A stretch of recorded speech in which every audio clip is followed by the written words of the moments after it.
If we could have the jury file. Yes, no. You can see it.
All rise.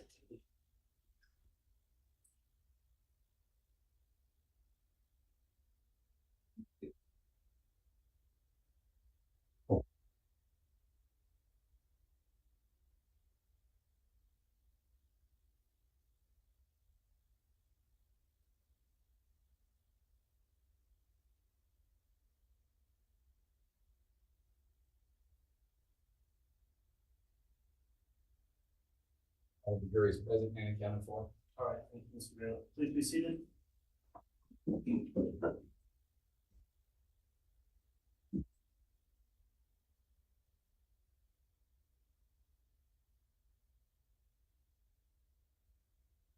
All right, good morning, everyone. We're back on the record on case CR 22-21-1623, State of Idaho versus Chad Daybell. This is the second day of introduction of evidence in the state's case in chief.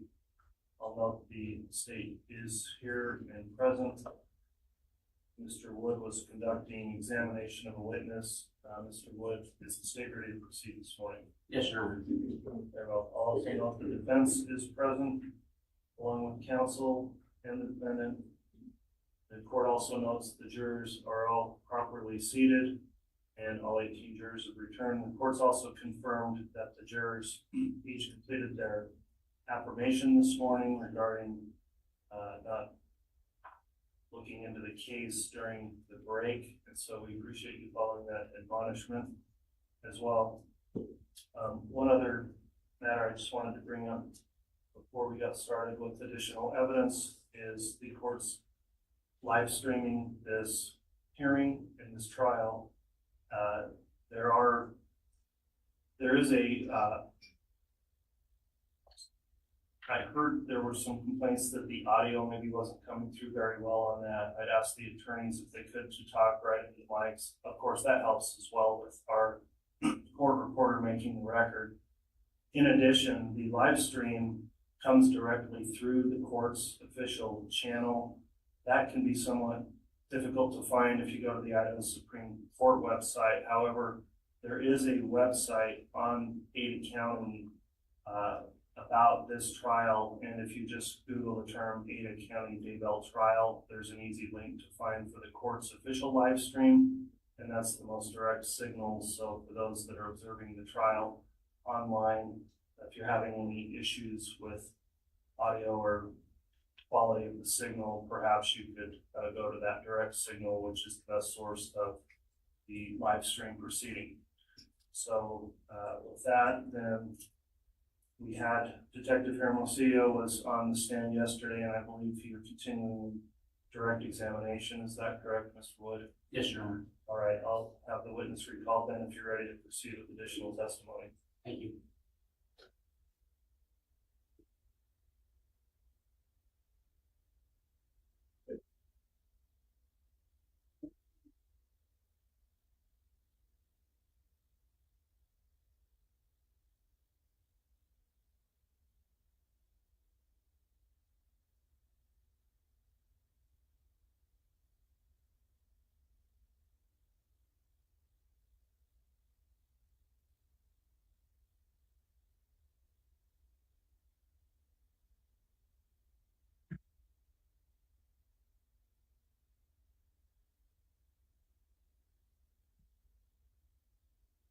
All right, Detective Hermosillo was sworn in yesterday. I'll remind you, you are still under oath for your testimony today. And to confirm, not being the state's case agent, I just want to confirm that you didn't review any, well, you're the first witness, so we don't need to do that on this particular witness. So, Mr. Wood, if you'd like to just inquire on further direct, you can do that at this time. All right, thank you. Good morning, Detective. Detective, when we finished off yesterday, we were discussing what you had found or what you had observed at a burial site, and just for purposes of the jury, what site were you at when you found the body you were speaking of yesterday? We were at the site that we deemed JJ's burial site. And where, Your Honor, if I could be given State's Exhibit 10A.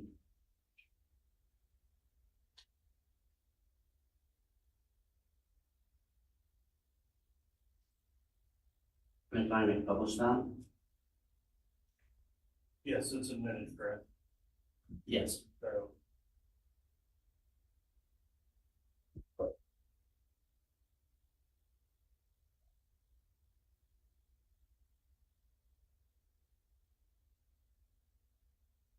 Detective, if you could, just for purposes of clarification, with a pointer, point out the location you were speaking of.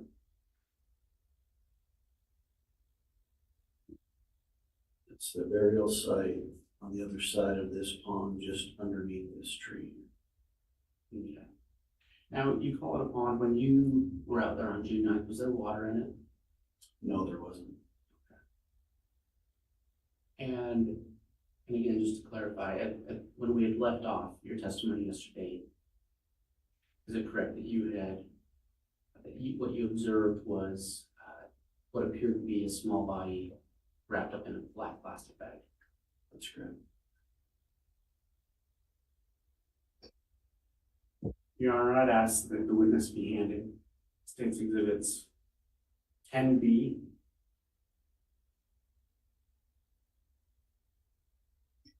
through 10M.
Detective, can you review those exhibits and let me know when you got a chance to?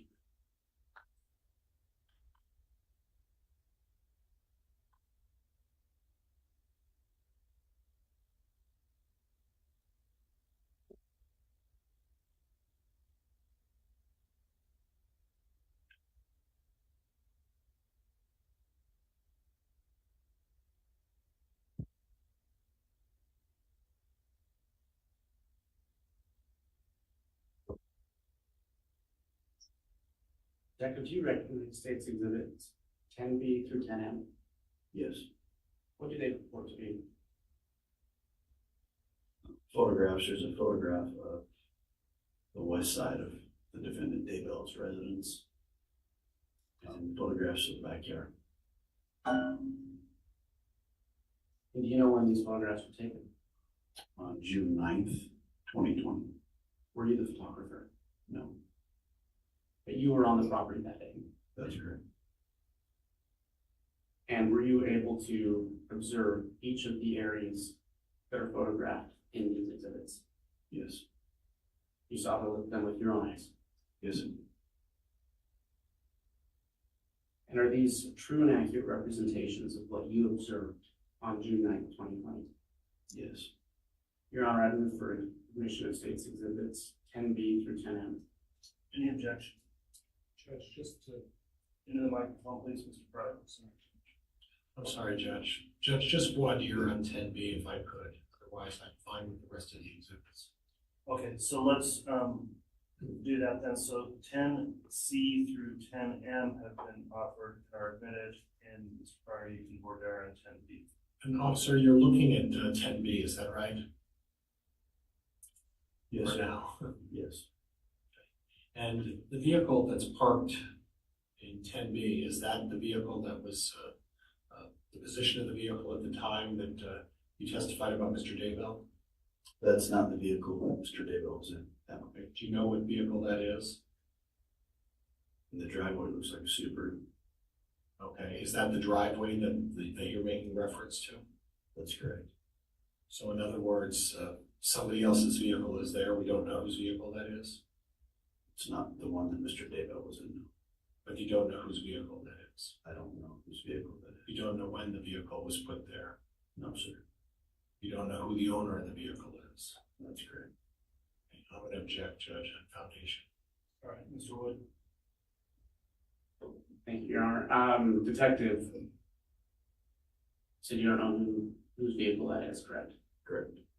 But you were still there that day. Okay. Do you recognize this as Mr. Daybell's residence? Yes, I do. And this is a true and accurate representation of Mr. Daybell's residence? Yes, it is. Your Honor, I think significant or sufficient foundation has been laid. All right, Judge, I just make a record that I'm objecting also on the basis of relevance. It looks like it's a picture of a vehicle in the driveway. okay. Well, the picture shows many things, including a vehicle. I'll allow the state to have this admitted, and sufficient foundation's been established, so 10B is admitted as well as the others. Thank you. Detective, if you will, or Your Honor, may I publish? Yes.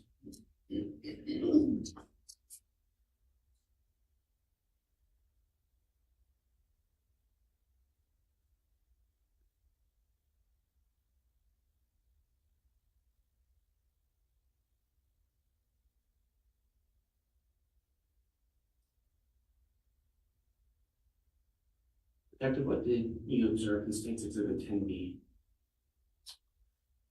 That is the west side of the Daybell residence. When I testified earlier to coming out and standing in the lawn area, that's not the vehicle that Mr. Daybell was in, but it was similarly parked that way, backed in. And that's the driveway he was sitting in when I was observing him look over his right shoulder toward the pond area. Detective, do you have the pointer with you? Can you point to where you were standing when you initially observed Mr. Daybell's behavior? I was standing here in this area. And then you said that you positioned yourself so that you could see what you thought he was looking at. That's correct. And where did you go then? I stood more towards the driveway area. The vehicle that Mr. Daybell was in was up further this way. It wasn't backed in as far as this vehicle in the photograph.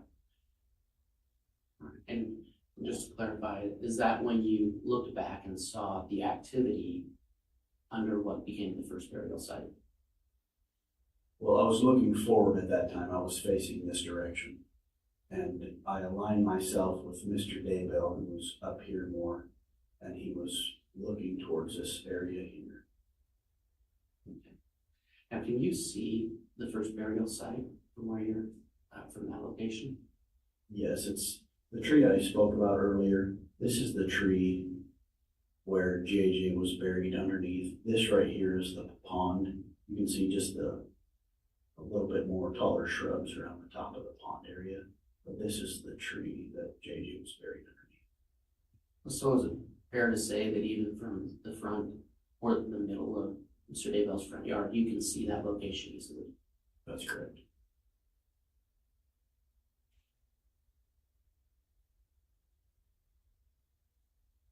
Detective, what did you observe in State's Exhibit C, 10C?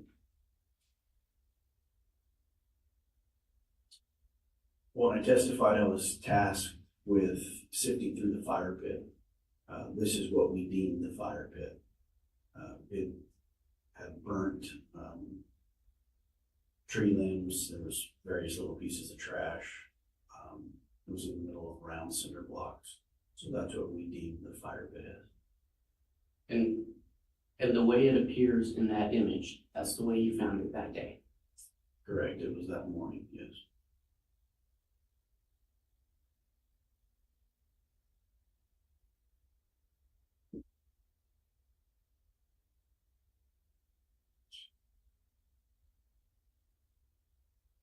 And what do you observe in State's Exhibit 10D?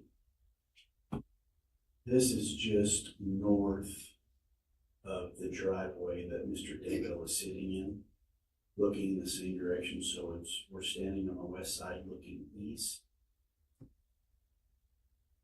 And that is the tree. And then here's the pond area right here. Detective, I'm going to put up State's Exhibit 10A again, and if you can point to the approximate location of where this picture was taken from.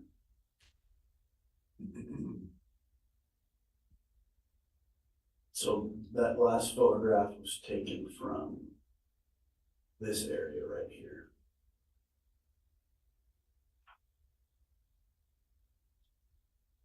And so it's fair to say from that location, you can easily see burial site number 1. Judge, I'm going to object at this point. There's been some leading questions. Continues. I'll sustain that last question, Ziggy. Right. From that perspective, what were you able to observe? Burial site number 1, JJ's burial site. Was it difficult for you to observe it from that location? The actual grave site on the ground, yes, from that location, but where the tree and the pond are, no, it wasn't difficult.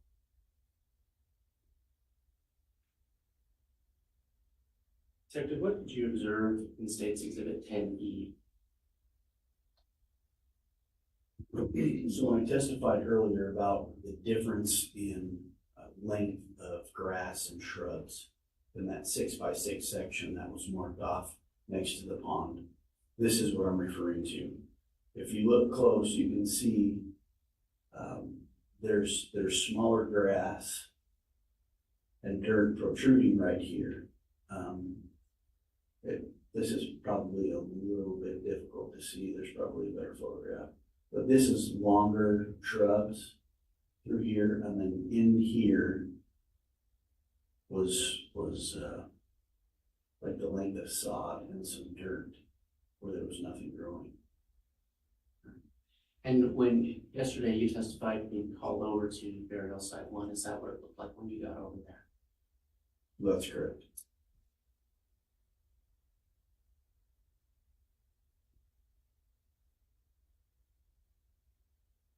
Detective, can you describe to the jury what you saw in State's Exhibit 10F?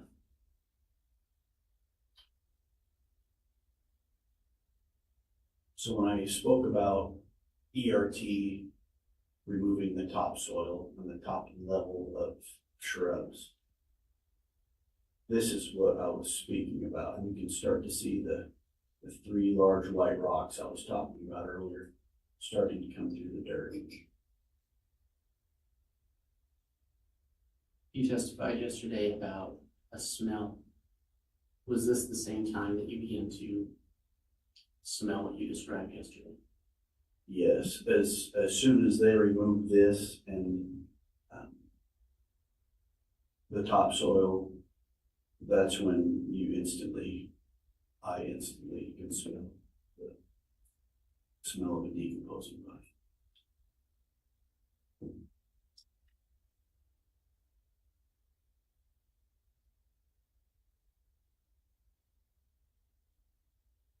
Detective, can you tell the jury what you saw in State's Exhibit 10?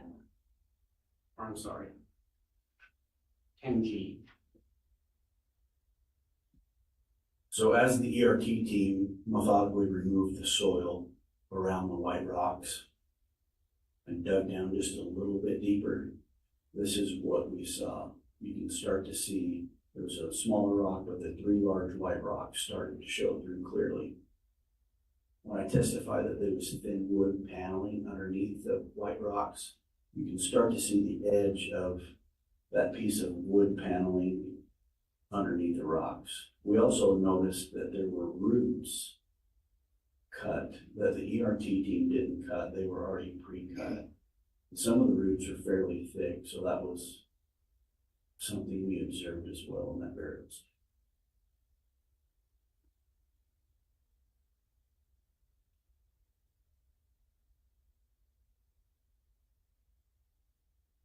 Detective, can you describe for the jury what you saw in State's Exhibit 10H?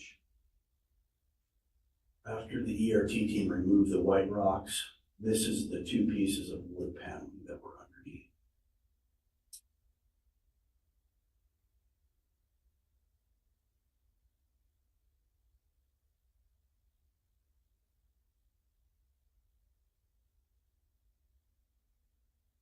What did you observe in State's Exhibit 10I? I spoke earlier about the distinction in soil. Some of the soil looked wet or moist, some of it looked dry. Excuse me. What you're looking at here is once we remove the wood paneling, this is what was underneath, and you can start to see the distinction through here of the wet soil. And up here is just the dry soil. So the rocks and the paneling were all through here.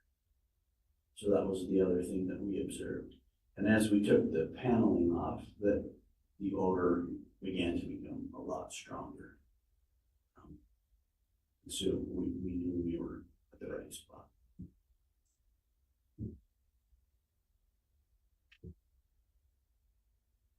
Your Honor, I apologize for any delay. I wonder if we just have a very brief sidebar regarding the removal. All right.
Mr. Wood, you can continue.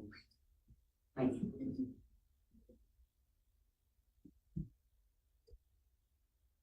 Detective, can you explain to the jury what you observed in State's Exhibit 10J?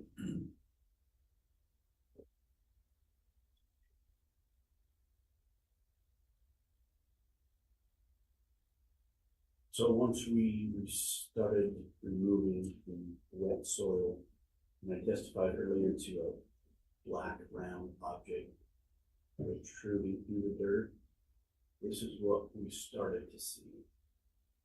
It appeared to be like tight wrapped black plastic. It wasn't very too far underneath.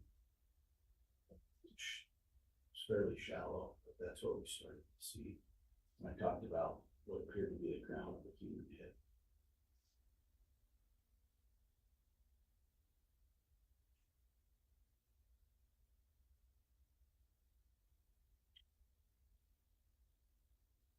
Can you describe what you saw in State's Exhibit 10K?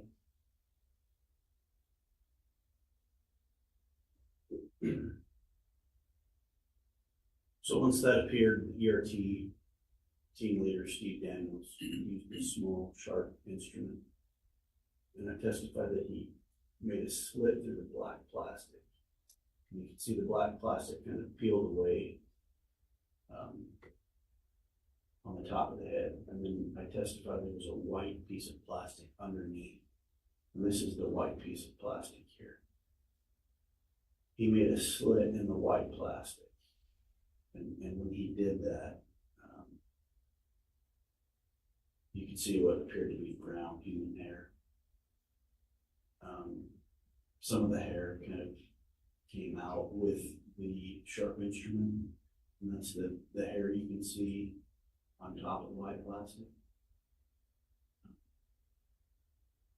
But that's what you're looking at there.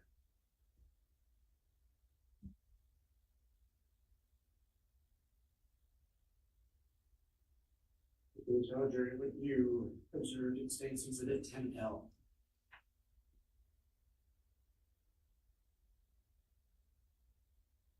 Once the ERT team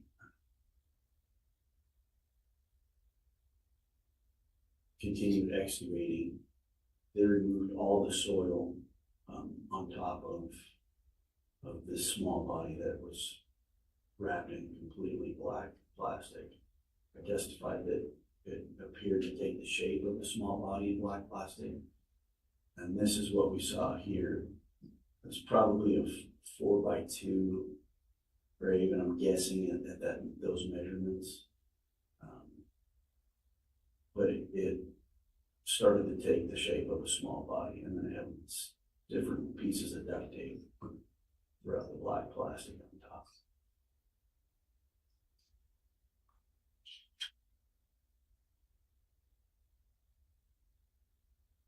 What did you observe in State's Exhibit 10M? Once we lifted JJ out of the ground, there was still wet soil underneath where he was laying, and that's body decomposition. The body had begun to break down, so that's what the wet soil is through here. Again, you can see the roots that were cut to be able to put him in this location.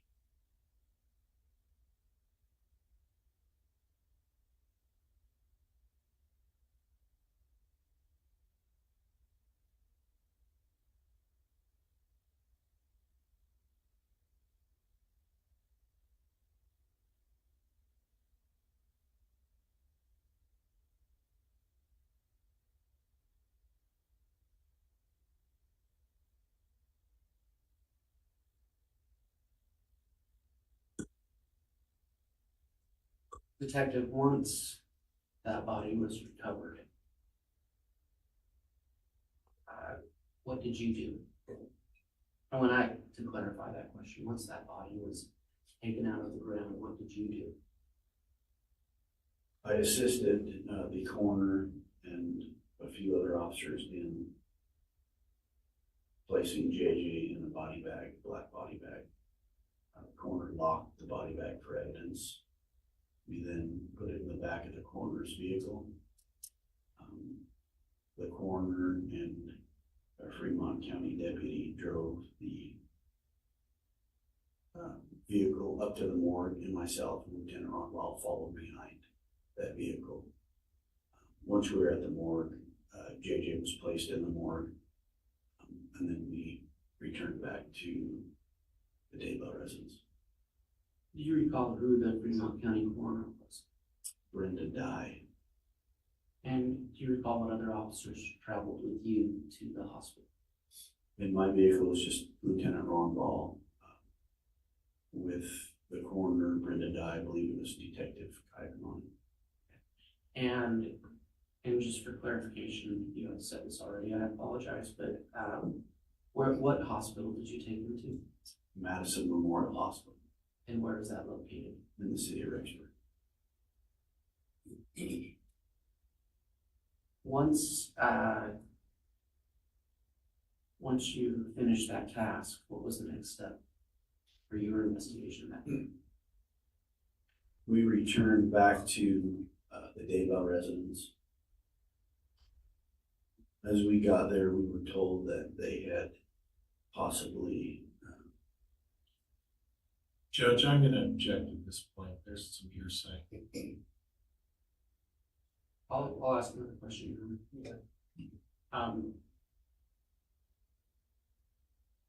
Without telling the jury what anyone told you, what did you do when you got back to the residence?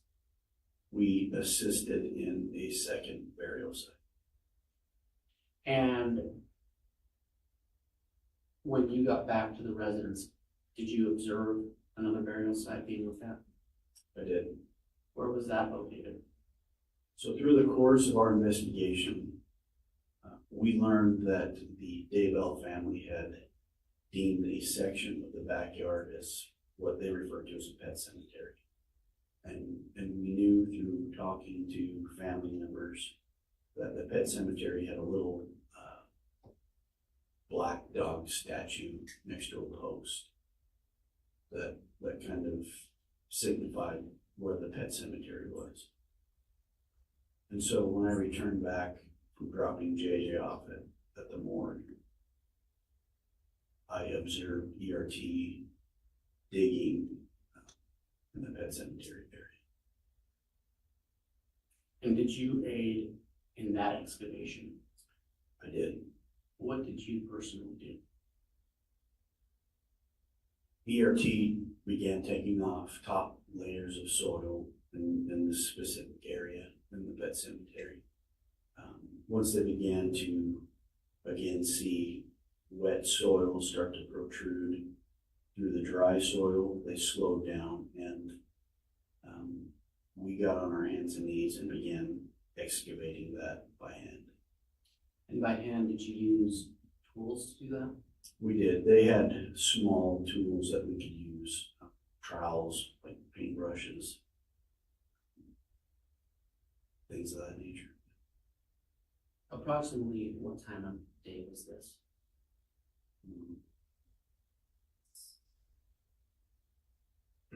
Say it was afternoon. And approximately how many people were there with you using hand tools?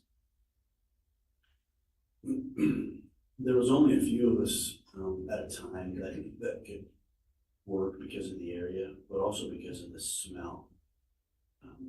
We had to take turns digging because we were on our hands and knees, and the smell was so bad that you could only work for a few minutes before somebody else had to take turns, get on their hands and knees, and start digging by hand.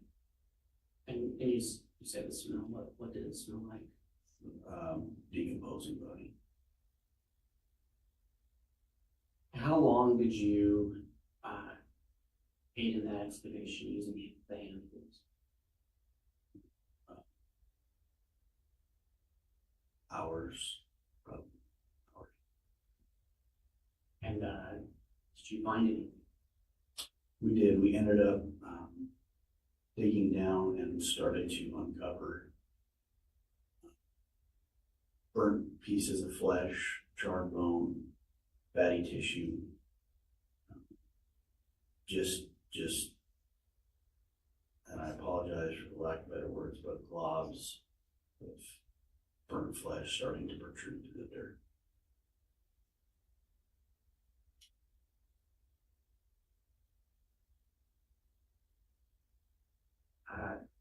And once you found that, how long did you keep working that site that day?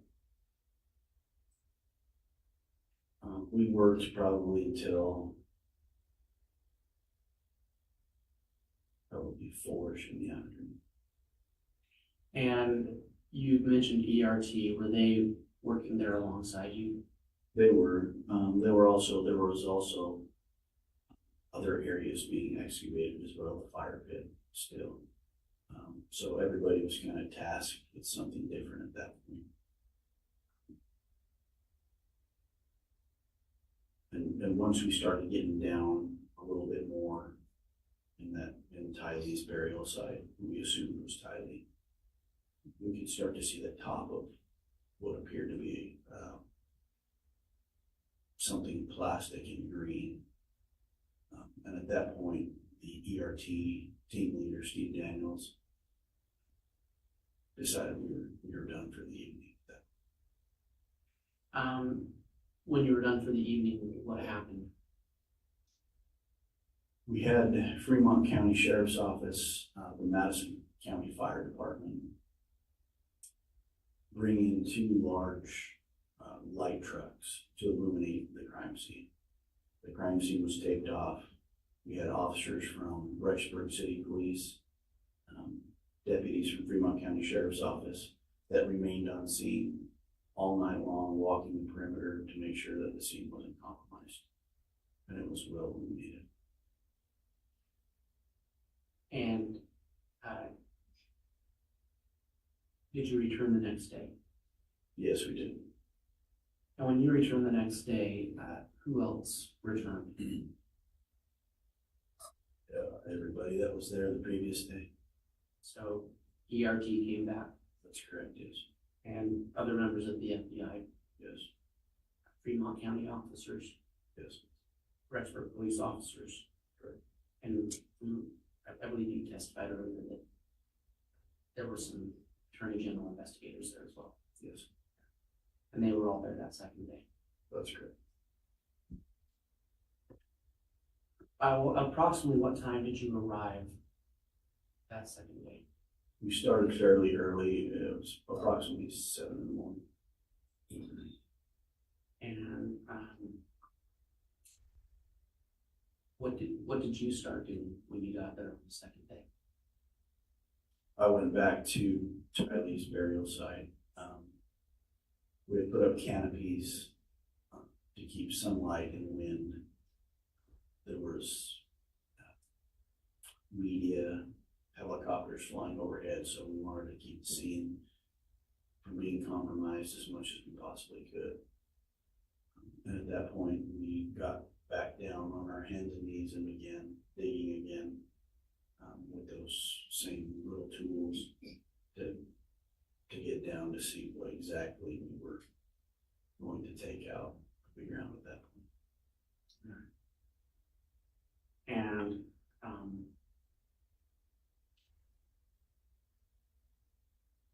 so and then what happened next? Did you continue to do that work? Like I said, we would take turns digging because the smell was so bad. And we would just keep excavating slowly around this green object that started to come through the dirt the first day. So it started to take a shape, a roundish shape, when we began digging down and methodically removing dirt. And at that point, we could start to see what appeared to be the shape of a green melted bucket that appeared to have the remains of, we assume, were Tylee that were charred and burned inside it. And were you there for the excavation of that bucket? Yes. How did that happen? Once we got down to what we thought was the bottom of the disformed bucket, we observed part of a human skull underneath the bucket. There was some teeth that we ended up excavating from underneath. At that point, the goal was to lift that out of the ground. And so there was we made kind of a little hole around it to try to get underneath. So we put tarps out. Like I said, the goal was to try to lift it completely out without manipulating it in any way. But when we tried to do that, when we lifted it, it all broke apart because there was nothing holding it together.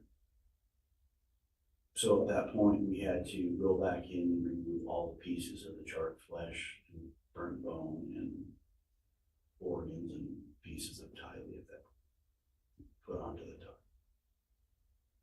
And while you were doing that, you talked about the smell earlier. Was that still present? Yes, very much so. Strong odor, yes.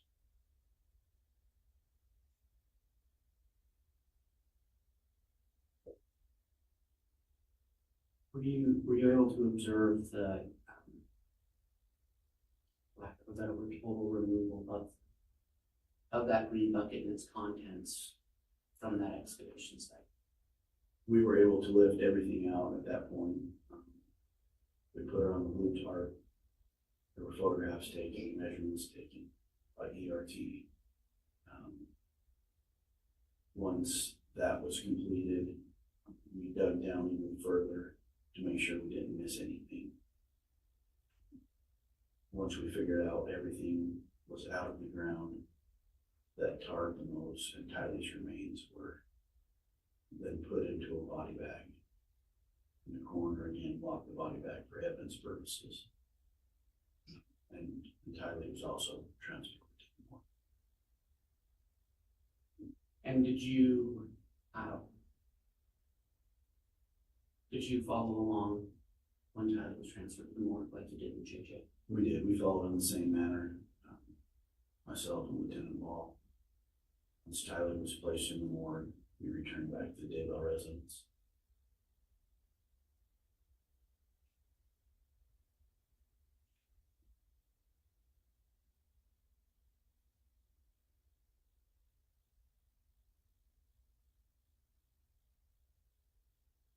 Your Honor, I'm going to be asked that the witness be handed State's Exhibits 11A through 11G.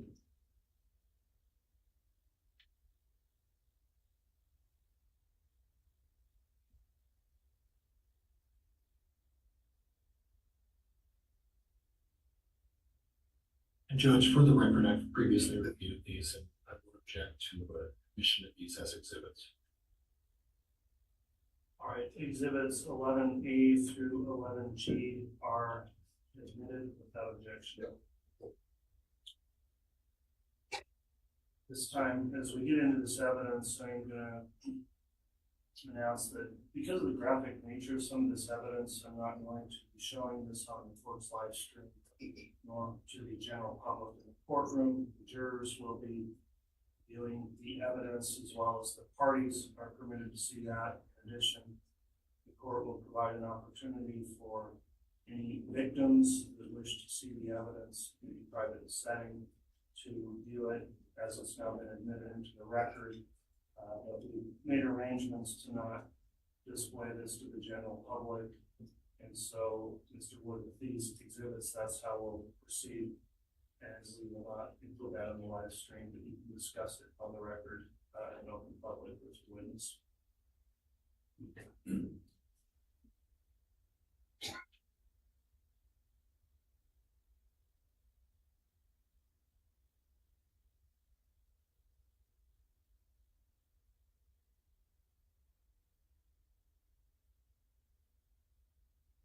Detective, can you review that exhibit, those exhibits?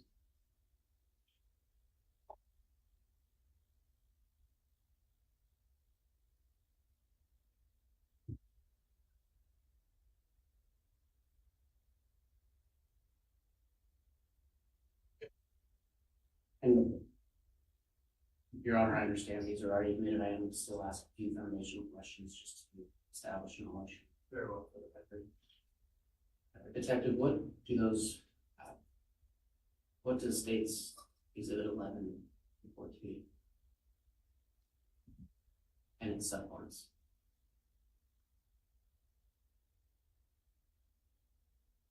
Photograph of the pet cemetery and photographs of Tylee as we took her out of the ground in her burial site.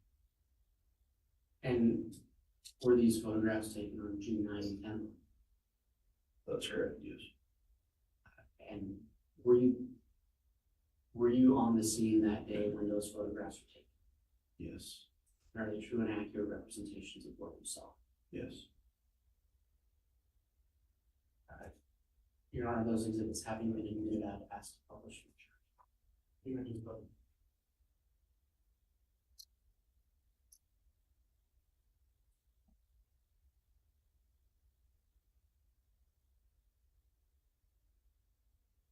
Detective, before I publish that, I'm going to place State's Exhibit 10A up again.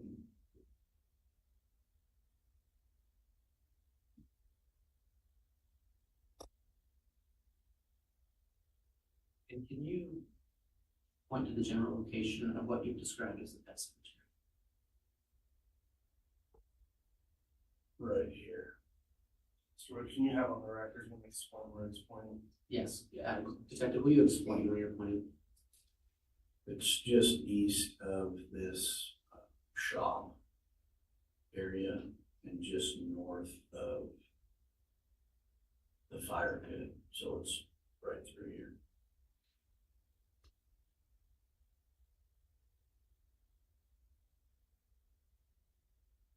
And Your Honor, I do think that the state's first picture under State's Exhibit 11 is okay for public consumption. It is. I just wanted to make sure our system was working as well, that Exhibit 11A is fine. Detective, what did you observe in State's Exhibit 11A? This is where we began excavating briefly. As you can see in this photograph, there's a small black dog statue next to the post. So that's where we had learned this was the pet cemetery area through talking to family members. And then there's just some tarps laid out for some of the soil. You can see in the back the markers that had been distinguished and laid out by ERT for the fire pit area that I had talked about earlier.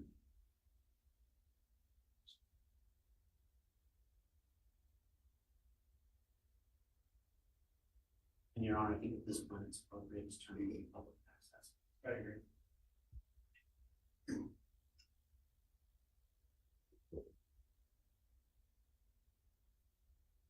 Detective, Your Honor, I'm at a bit of a, I have no idea if this is, I can't see if this, well, I'll ask Detective, can you see that image in your monitor? Yes, Can you see most of it? yes. Can you describe for the jury what's been marked as State's Exhibit 11B? What did you observe there? Can I see it? Is there a way I can use the pointer? I have a suggestion also, Mr. Wood, just because I understand what you're doing to try to line that up since you can't see the monitor.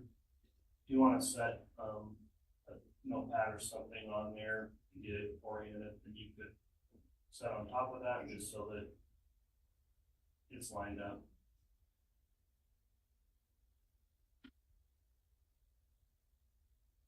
And if I could have the screen for 1 moment, thank you. You don't remember that suggestion.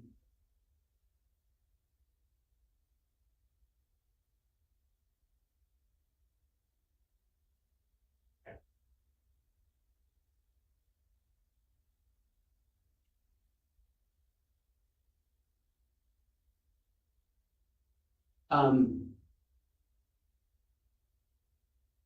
Detective, what did you observe in State's Exhibit 11B?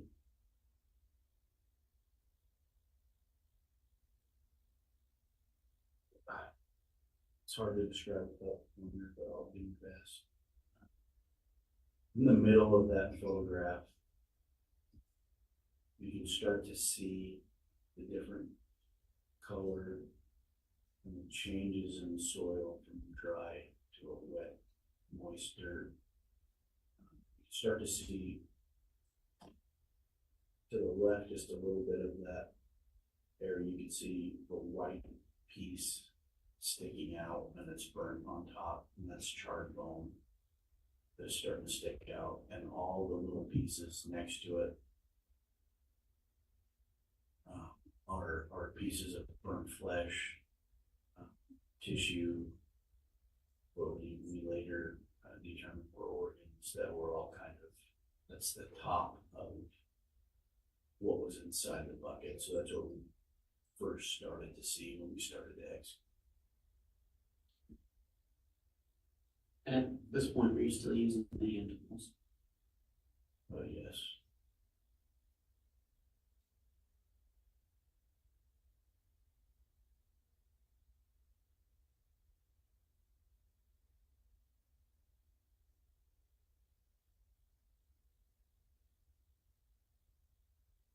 Can you explain for the jury what you observed in State's Exhibit 11C?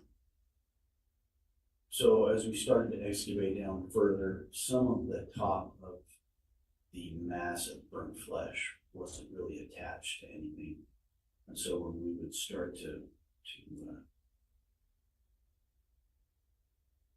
dig away towards the sides, it would kind of come apart. It wasn't part of that original mass. And so what you're looking at on this blue tarp is burnt flesh still attached to some bone. The upper left part of that section that you're looking at is part of the hip bone that still has burnt flesh attached to it, and dirt and just fatty burnt tissue.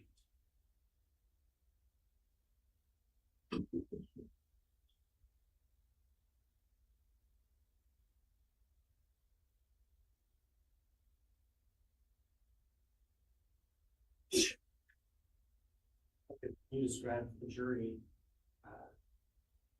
what you observed in State's Exhibit 11D?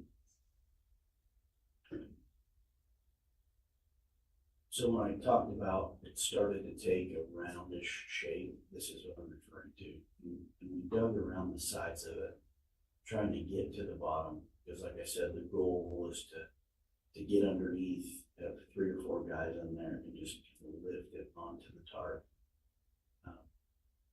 So that's what you're looking at in this photograph, is just the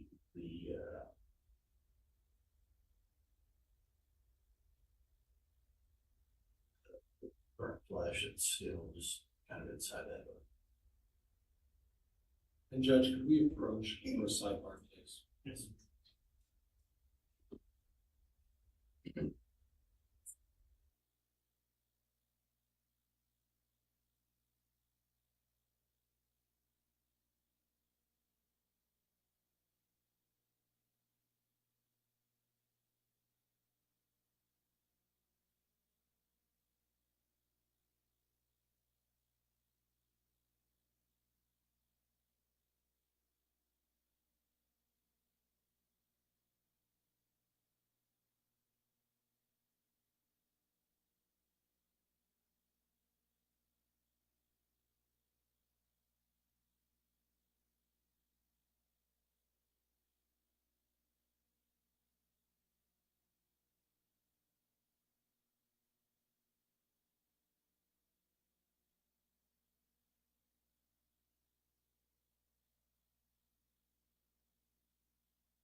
That's part of a human skull just to the right of that, the green bucket. There were teeth there in the dirt as well. But that's what you're looking at, just a close-up of the bottom of it.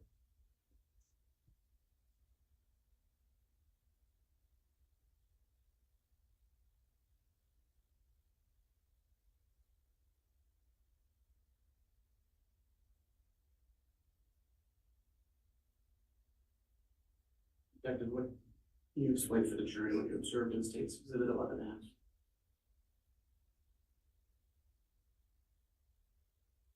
So once we removed that mass and put it on the blue tarp, there was still some wet soil underneath.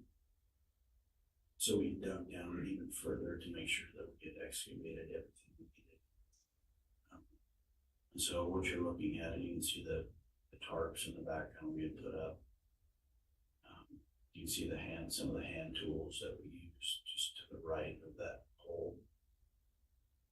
But that's what you're looking at, is just after we got that mass out, the wet soil.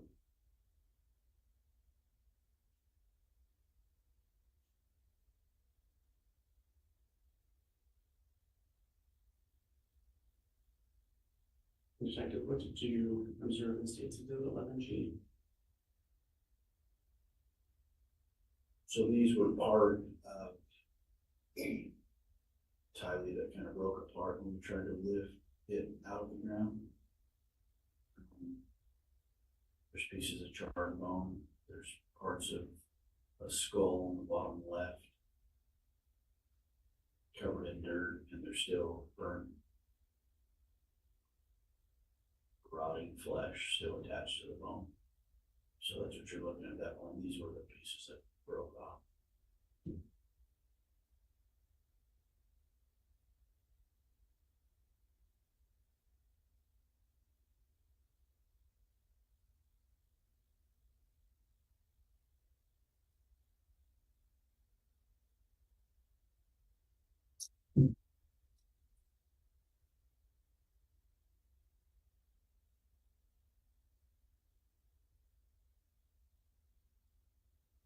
Detective, I believe you testified that you assisted in transferring those remains to Madison County, to the hospital, correct? Correct, I followed behind in the corner. Was Lieutenant Ball with you again? He was. Once you got up to the hospital, what did you do? We observed the Fremont County coroner, Brenda Dye, transfer Tylee's remains into the morgue. The morgue was unlocked, but there was evidence they put up. And at that point, myself and Lieutenant Ball went back to the defendant Daybell's residence. And what did you do once you got back there? We assisted and made sure there were no other burial sites or anything that the ERT team needed assistance with. At that point, we decided that we were going to take JJ and Tylee to the Ada County Coroner's Office to have an autopsy performed. So roughly 4 in the afternoon on June 10th, 2020, it was decided that we were going to follow the county coroner with the remains of JJ and Tylee to the Ada County Coroner's Office for an autopsy the next morning. And when did you arrive in Ada County, approximately? Approximately 8 or 9 in the evening on June 10th. And what did you do once you got there? We went directly to the coroner's office, and JJ and Tylee were dropped off, and the coroner's office took custody of both JJ and Tylee. So that was later in the evening. Correct. And was an autopsy performed that night? No. When was the autopsy? The autopsy, Judge, I'm gonna object, there needs to be some foundation. Overruled, if you know, you can answer. the autopsy was performed June 11th, early morning hours. Well, that was the next day. Correct. And were you present for that? Yes, I was. And where did that autopsy take place? At the Ada County Coroner's Office. So when you arrived at the coroner's office, what did you do first? Initially, when we arrived, we had a little debrief with the medical examiner, Garth Warren. He told us what he expected. Judge, objection. Grounds, Hearsay? sustained. You met with Dr. Warren. Correct. What was the purpose of that meeting? To debrief us on what to expect that morning.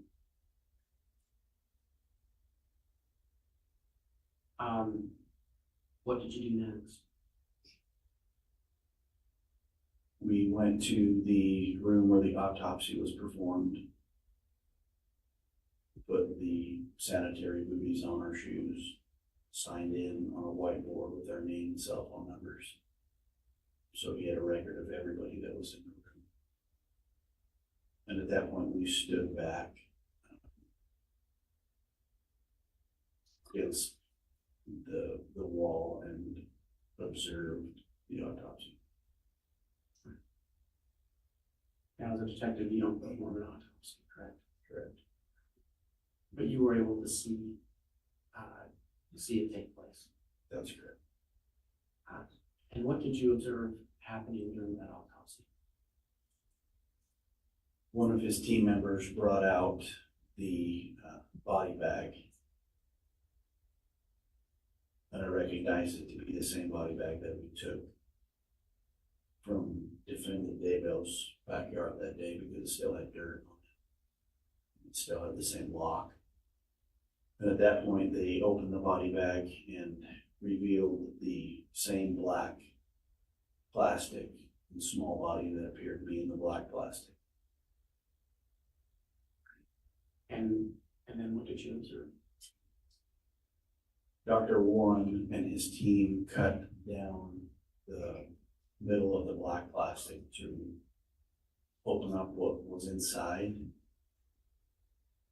At that time, I observed a small child with duct tape on his head from his chin to his forehead area, tightly wrapped around his head. He had red pajama pants on, red pajama shirt. He had his arms folded this way across his body. And there was duct tape from elbow all the way around to his other elbow. He had his ankles also bound with duct tape. He was still wearing his nighttime pull-up diaper. He had black socks with the word Skechers in orange. I could tell that he was going through various states of decomposition based on his skin color. Judge, I'm gonna object. Grounds. He doesn't have the experience to make a determination about the levels of decomposition. He's speculating.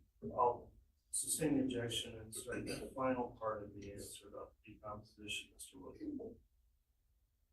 Right. Detective, what did the body's skin look like? The skin was sloughing. It appeared to be bluish green, black, yellow. And through my training experience, going through and handling different dead bodies at different stages of decomposition, that's what I recommend. Judge, I'm gonna object again. There's been no foundation for him to make that sort of medical assessment. He's not a medical doctor.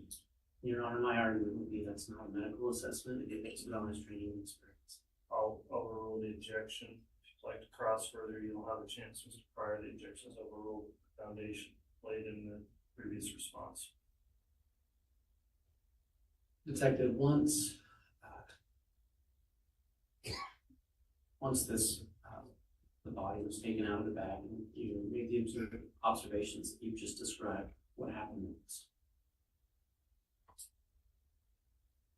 Dr. Warren and his team then cut the white plastic that was wrapped around his head and duct taped.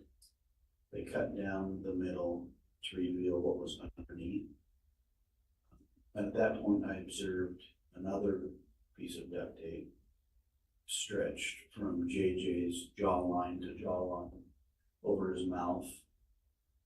He also cut the several layers of duct tape from his arms, and it revealed some more duct tape that had his wrist bound underneath all those layers of duct tape. He then took his bottom pajamas off and shirt, and it also revealed the nighttime pull-up diaper he was still wearing. Now, Detective, you spoke about the duct tape and bag over the head, correct? Correct. And you've been referring to this as JJ. Yes. Until that duct tape and bag were removed, though, were you able to identify him as JJ? No. Once they removed the duct tape in the bag, through looking at all the photographs for the last 8 months of JJ, I recognized him to be the same little boy laying on that table as JJ Vallow. He had the same hairstyle, shorter on the sides, longer on top. At that point, I recognized him as JJ.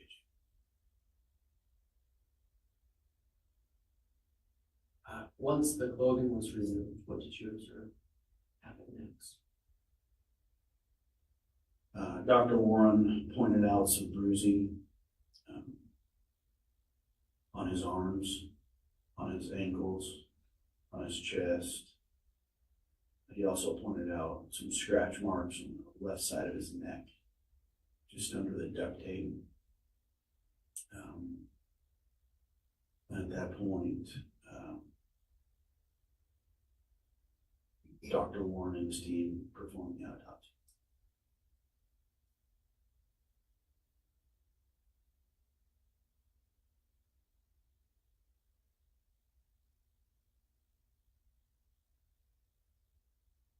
Your Honor, I'd ask that the witness be shown on State's Exhibits 12A through 12B.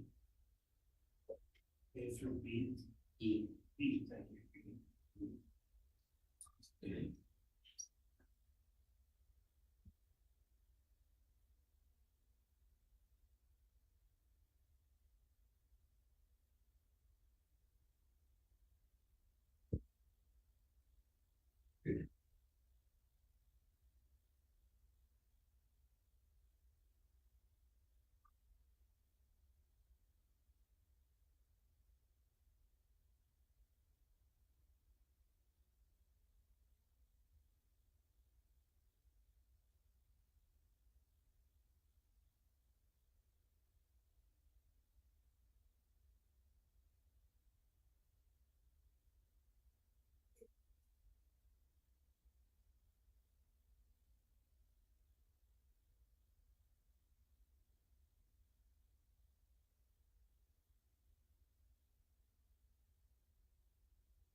Detective, can you review those exhibits and let me know when you've had a chance to?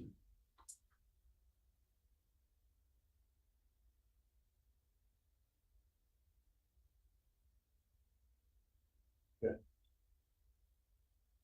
Do you recognize State's Exhibits 12A through E? Yes. What do they purport to be? JJ Vallow laying on the table after they opened the black plastic. And were you present when those pictures were taken?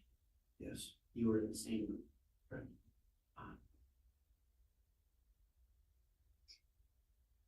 Are those true and accurate representations of what you observed that day? yes. Your Honor, I'd ask that states exhibits 12A through E entered into evidence. No objection, Judge. Very well. 12A through E are admitted. All of these are graphic in nature, will not be published or shown on the court's live feed or to the public in the courtroom. They'll be published to the jurors, however you wish to split. Thank you.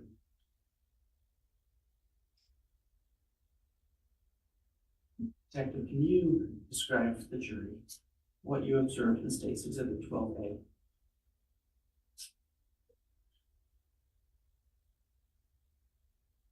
Once they removed the black plastic that J.J. Valla was in, this is the first thing we saw. You can see on the white plastic on top of his head, that's the slit that was made when his head was sticking out of the ground. You can see the duct tape I testified to wrapped around his entire face. His red pajamas are still soaked with body decomposition. The level of duct tape on his arms is what really caught my attention.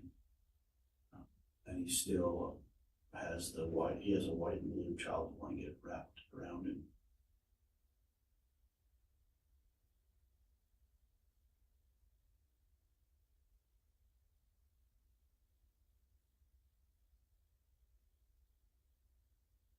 Can you describe to the jury what you observed in State's Exhibit 12B? This is JJ's legs, his bottom half. He has his red pajama pants on still. His ankles, like I testified, are wrapped with duct tape. Those are his black Skechers socks that he had on. It's hard to see there too, but his legs and body are also soaked with decomposition.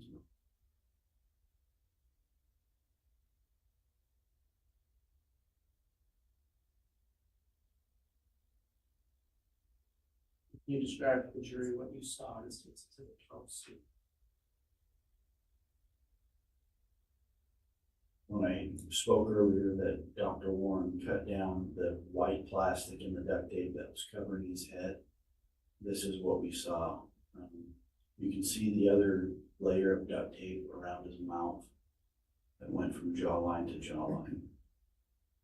You can see his hair, brown hair, still was matted down to his head, wet, so with body decomposition. But at that point, I was able to still recognize him as J.J. Valla.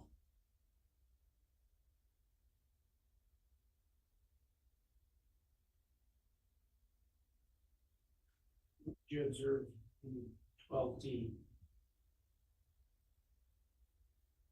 That's the white bag that was covering his head. That looks like blood in the bag. It's actually body decomposition, just breaking down. It appeared to be a normal trash bag. It had a red drawstring. And you can see, if you look close at the waffle style pattern, the expandable type trash bag. There's still pieces of duct tape that are attached. That's what that photograph depicts.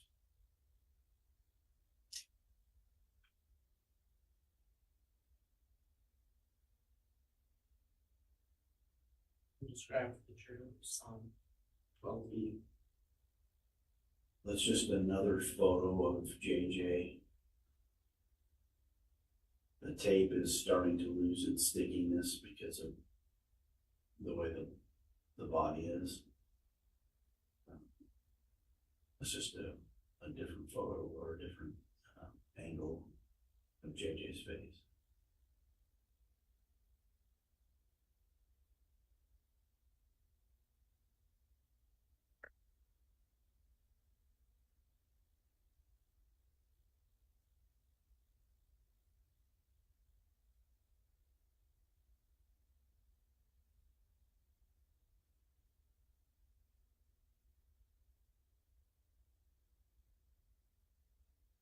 Could I have a recite our council?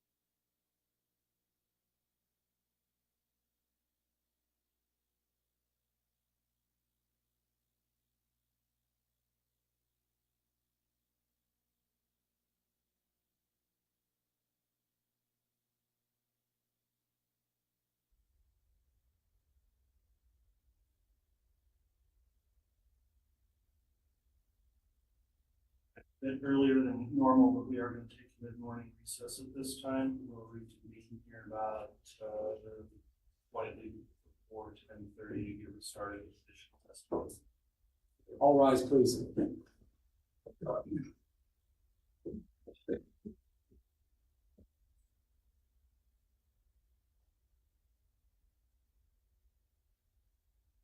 Gentlemen, you are not part of the court staff. Please exit the courtroom.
Thank you. Please be seated.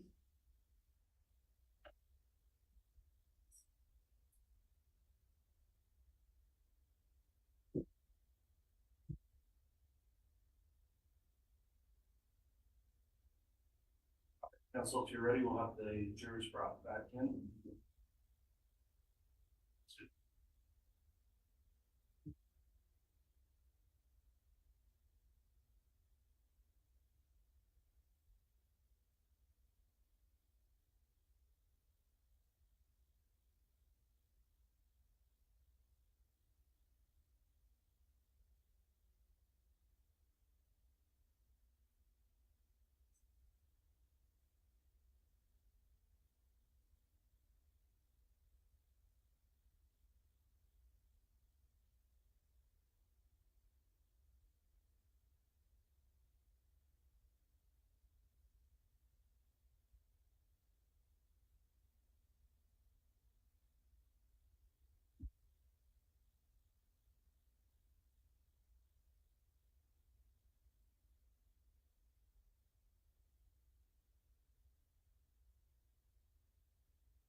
All rise.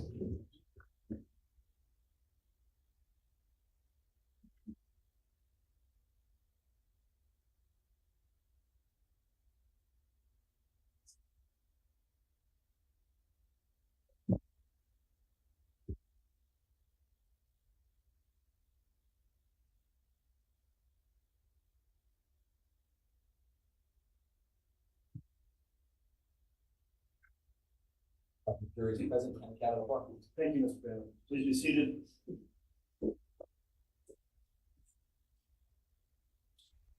We're back on the record then on case CR 22-21-1623, just included the morning recess. Detective Hermosillo is still under oath, and Mr. Wood, if you'd like to continue with your direct, you can do that at this time. Detective, I think when we left off, we were speaking about the autopsy of J.J. Daybell, correct? Correct.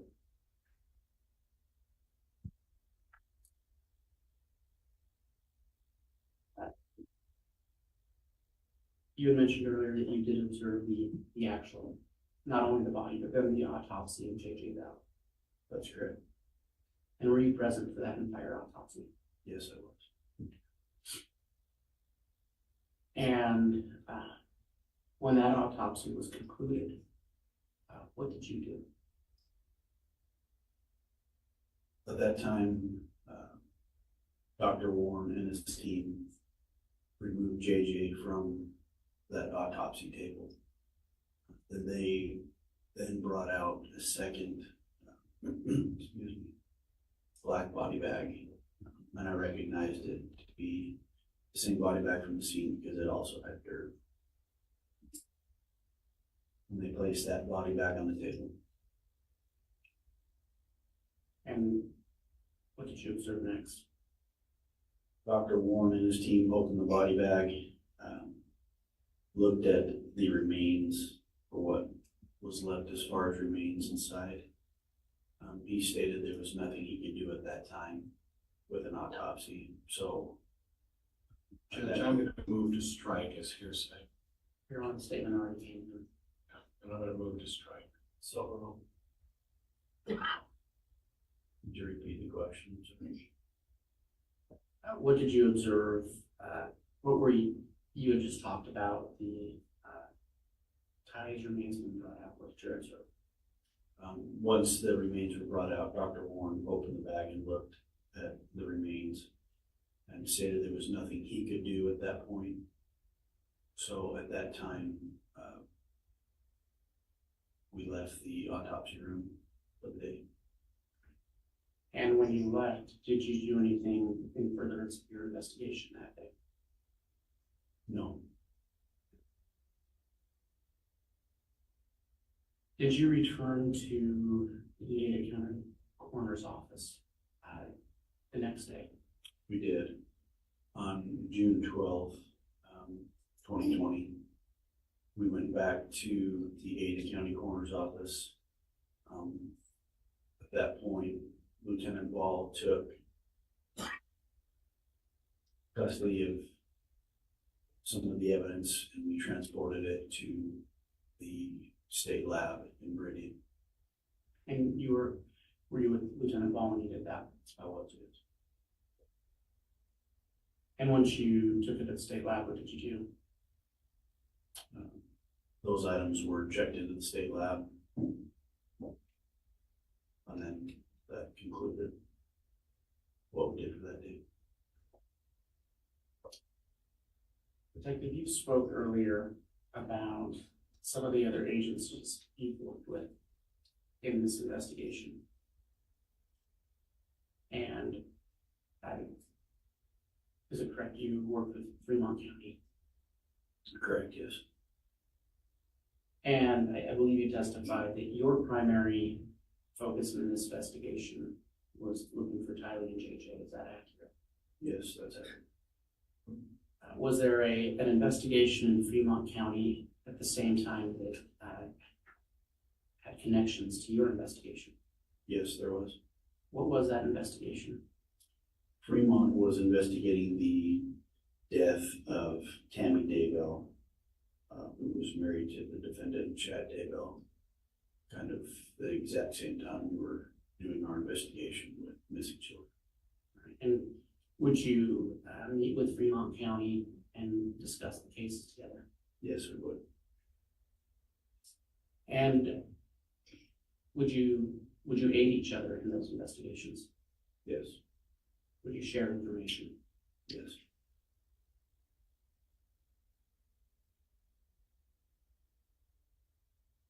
Detective, are you aware of any event involving Tammy Daybell on October 9th, 2019? Yes, I am.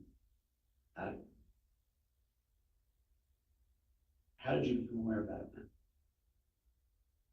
Through the course of sharing information with the Fremont County Sheriff's Office, we were advised. Judge, can we approach? Yes.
I want to have the court reporter, if we could, read back Mr. Wood's previous question before the sidebar, and then I'll see if there's an objection held by defense.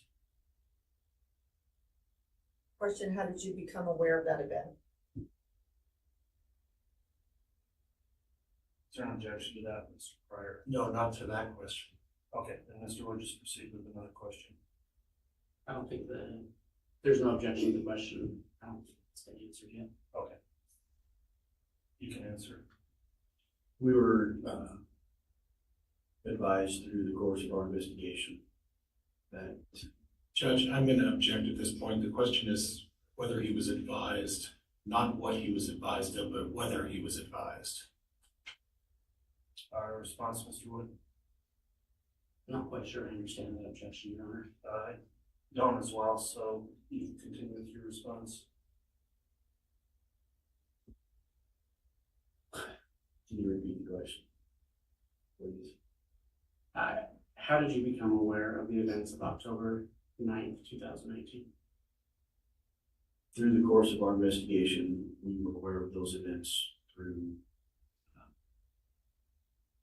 speaking with Fremont County Sheriff's Office.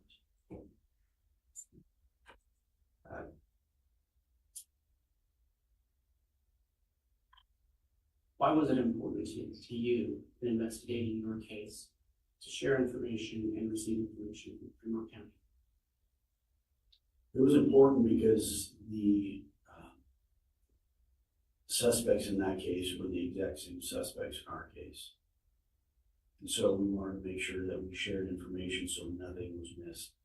At that point, we were still looking for two small children. And so it was imperative to us that we shared information and gathered information from neighboring counties and anybody that was involved with this case. And did you also confer with Arizona law enforcement? We did, yes. Detective, are you aware of who Charles Vallow was? Yes. Who was he? Charles Vallow was married to Lori Vallow. Is he alive? No, he is not. Do you know when he died? Charles died July 11th, 2019. Are you aware of how he died? Charles was shot by Alex Cox, Lori's brother. Now, you testified earlier that your initial involvement in this case involved looking for a Jeep. That's correct. And I believe, correct me if I'm wrong, I believe you testified that you were looking for that Jeep because it was requested by Arizona law enforcement. That's correct, yes. And are you aware of why they were looking for that Jeep? Yes, I am. Why were they looking for that Jeep? That Jeep was a suspect in an attempted homicide of Brandon Boudreaux, who was married to Lori's niece, Melanie Boudreaux. The suspect in that homicide was also Alex Cox.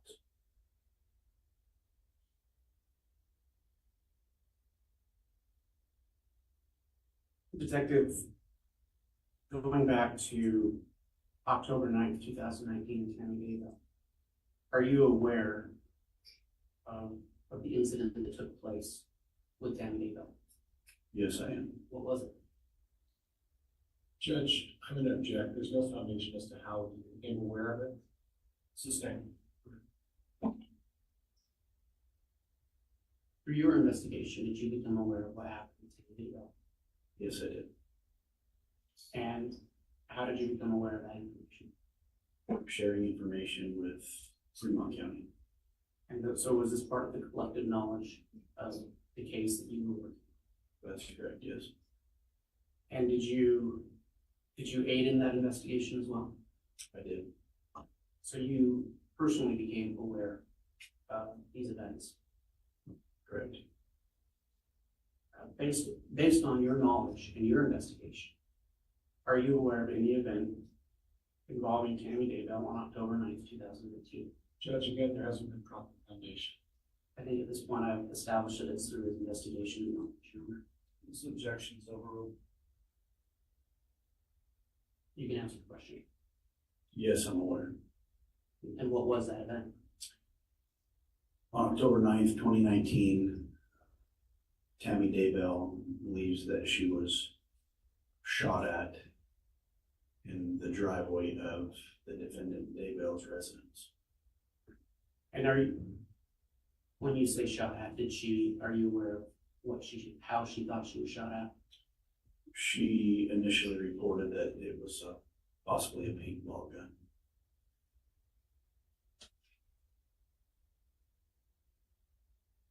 Detective, in your investigation, did you ever put together timelines of events that took place? Yes, I did. Why is it important to do that? Just to establish who the key figures were, and the key dates to aid in our investigation, so we can make sure that we share the accurate and correct information with the other agency. And in preparing for this trial, did you prepare any charts of key figures to aid the jury in understanding your testimony and the testimony in the trial? Yes, I did. And was that based on your involvement in the case Yes, and your investigation? correct. And based on I'm sorry, that wasn't very well said. Based on the information you gained from your investigation. That's correct. Your Honor, I'd ask that the witness be handed State's Exhibit 30.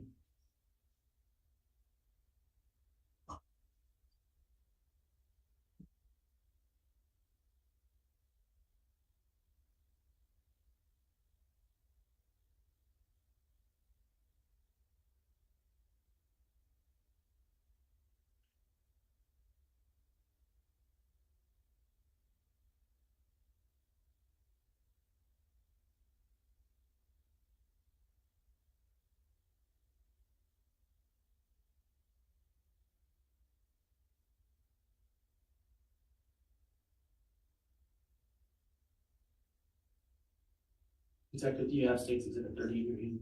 Yes, I do. What does it purport to be? Those are the key figures that I put together as far as the investigation goes, photographs. And did you do that to aid this jury in understanding who the people involved in this case are? Yes, And did you do that in anticipation of your testimony? yes, I did. And are those, the pictures attached with those names, are those true and accurate representations of the individuals attached to those names? Yes, they are. Your Honor, for demonstrative purposes only, the state would move to enter State's Exhibit 30 into evidence. Any objection? For demonstrative purposes, no. Very well. Exhibit 30 is entered for that reason.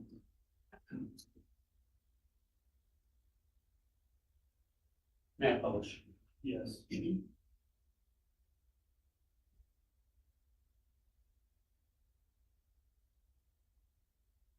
Detective, if you can just use your pointer and just, for purposes of the record, read the names attached with each picture. Sure. This is Lori Vallow Daybell, Charles Vallow, Alex Cox, who was Lori's brother, Chad Daybell, Tammy Daybell, his deceased wife, Tylee Ryan, who is daughter to Lori, JJ Vallow, who's a son to Lori, and Melanie Pulowski Boudreaux, she was remarried, is the niece to Lori Vallow. And when you say that JJ was Lori Daybell's son, was he also Charles Vallow's son? Yes, he was. And that was by way of adoption, correct? That's correct. And so Alex Cox was JJ and Tylee's uncle. Yes.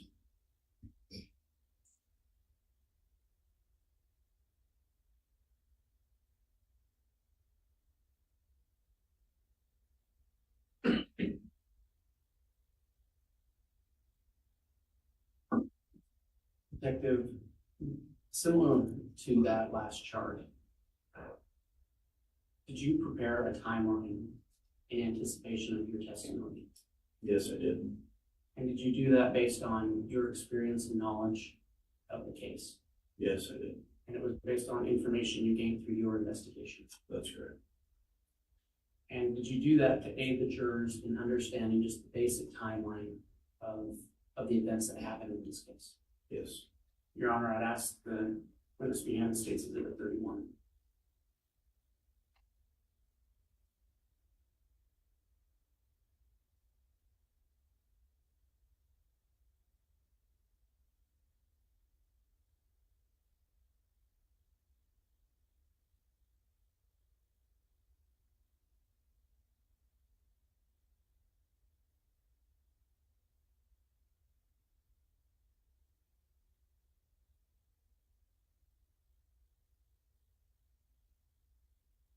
Judge, could we approach please with sidebar? Yes.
This time, ladies and gentlemen of the jury, there's an evidentiary issue to resolve, which we are gonna take up outside of the presence of the jury. We'll do that as quickly as we can, so, I will be off the bench while I research this momentarily, then we'll come back on and make a ruling outside of the jury's presence, bring them back in to evidence. All rise, please.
Maybe seated.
Fourth hearing session.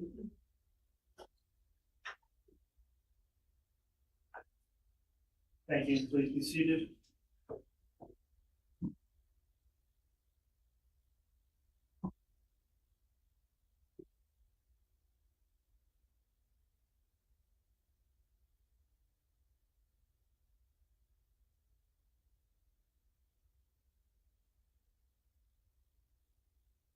All right, we are back on the record on CR 22211623. We are going to take up an objection outside of the presence of the jury as it relates to the state's proposed exhibit, in this case particularly state's proposed exhibit 31. And the court had to go back and review some prior rulings in the case that occurred some time ago. I've done that now, so what I'd like to go through is the proffer and determination if there's still a objection to the exhibit and make a ruling on that outside of the jury's presence. So Mr. Wood has offered exhibit 31, which is a timeline, and Mr. Pryor, does the defense maintain an objection to the admission of that timeline? Judge, I spoke with Ms. Blake. I spoke with Ms. Blake, and procedurally, I think at the time that the 404B was filed by the state, we were also dealing with the severance issue, is what I recall. And then she discussed that with me. So I think I may have made a non-objection to the 404B. And I think I made a record of that when Mr. Thomas and Mr. Archibald were objecting to that. So I may forego my objection because I think my recollection is I don't have a record of it, Judge, which is a little unusual, but I think I may have noted on the record to the court that I'm not objecting to the introduction of 404B evidence. All right, I understand. I think there was lodged an objection back February 14th of 2023 by you to the 404B motion. Does the state have any clarification on that, Mr. Wood? Your Honor, just based on recollection, I believe it was not an objection to all of the state's intended 404B, but to some of it. And my recollection, and I'm not looking at any document, this is just my recollection, was that the defendant did stipulate to some of the 404B, including issues dealing with Charles Fallow and Brandon Boudreaux. That's my recollection. And Judge, my recollection is that I did file a timely objection, but then at the hearing, there was, and I'm going back, Judge, and we're talking 3 years ago, and I'm just going off of recollection as well, as Mr. Wood is. I believe that I filed an objection, and then at the time of the hearing, I may have orally stated that I'm not objecting to the introduction of the Brandon Boudreaux or the Charles Fallow information, and Mr. Thomas and Mr. Archibald continued theirs, and the hearing was continued on, and somewhere in the interim, Judge, there was a severance order granted, and I don't know whether I was part of the 404B motion. That's where I'm having some difficulty in recollection. My records don't show an order that you granted the 404B in this case, so I don't see an order in this case. Okay, so just to clarify, there was an objection was filed on behalf of Mr. Daybell by Mr. Pryor February 14th, 2023 to the 404B. We then had a hearing on the 404B evidence on February 22nd, 2023. The court then issued an oral ruling on the record, and in that oral ruling went through different evidence that was sought to be proffered under 404B. And among the rulings the court made on the court minutes under paragraph 9, specifically referencing consideration of the shooting at Mr. Boudreaux, the court weighed out the 404B arguments and found that it would be admissible at trial. And then in the hearing, I did indicate that I'd gone through the analysis for 404B, looking at the State versus Fox case, doing a two-tiered weighing with the factors, balancing them out with the evidence proffered, and ultimately, and I'm looking at the transcript of this hearing where I may be overruling, determining finally, quote, the court does find there is relevance under tier 1, parts 1 and 2 for the introduction of that evidence. And then I looked at rule 403 to see if there was probative value to substantially outweigh the danger of unfair prejudice, and finally determined that as to the attempted shooting of Brandon Boudreaux, there would be more probative than unfairly prejudicial, as it would relate back to the purported plan of the defendants. So the court did find that the state was permitted to introduce that 404B evidence. So as we stand here, knowing procedurally that's the ruling, on the timeline, I guess I'll first come back to this proposed Exhibit 31 and ask if there's any objection at this point for the defense, Mr. Pryor. No, Judge. Okay, so Exhibit 31 then has been offered and will be admitted. I would also note on the record that I think the court has been open to discuss that anyway based on opening argument as well, but for that reason and also based on the court's prior determination made, I am going to permit that reference on 404B evidence. The reason I'm still discussing this for counsel is I think this now triggers a requirement that I give a limiting instruction to the jurors about how 404B evidence is considered, and I do have prepared a limiting instruction that I am going to advise them of at such point as after your exhibit's been offered, Mr. Wood. Okay. Okay, thanks for the delay there. We can bring the jurors back in, please.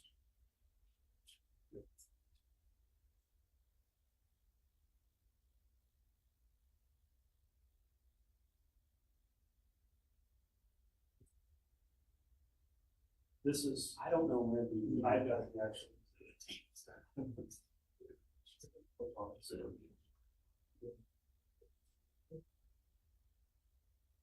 And Judge, if I could just quickly inquire before the jury comes back in, if the court did have both pages of that in its.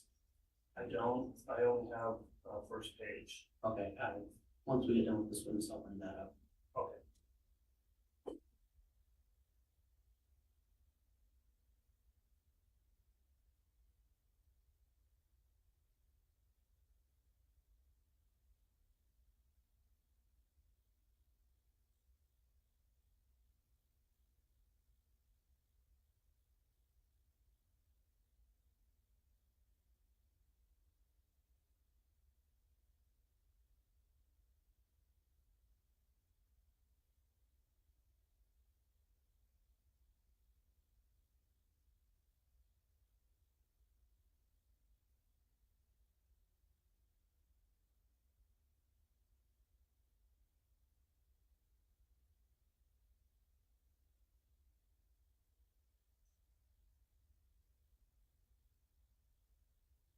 All right.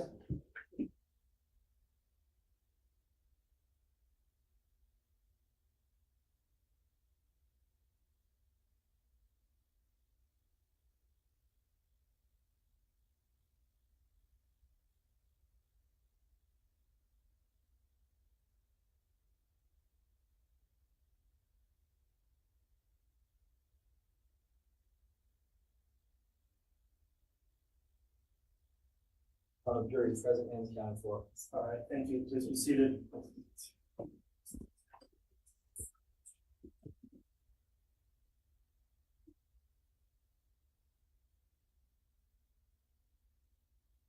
right, ladies and gentlemen of the jury, apologies for that delay. We were working through an evidence issue. I will note that the state has offered Exhibit 31, which has now been admitted by the court. It's a timeline.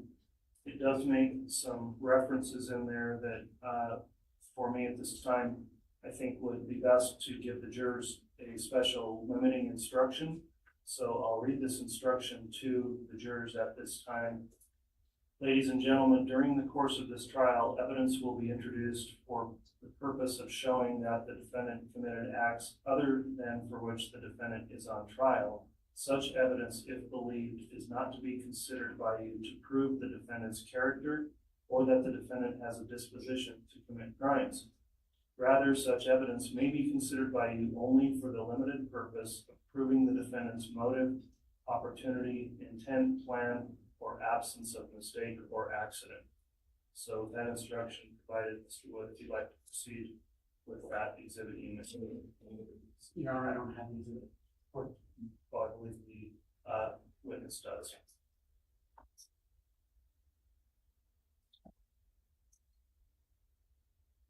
May I publish? Yes.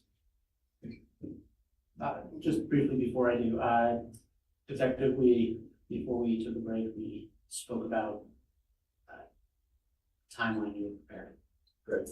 And the reason you prepared that was to aid the jury in understanding the events of this case. Yes.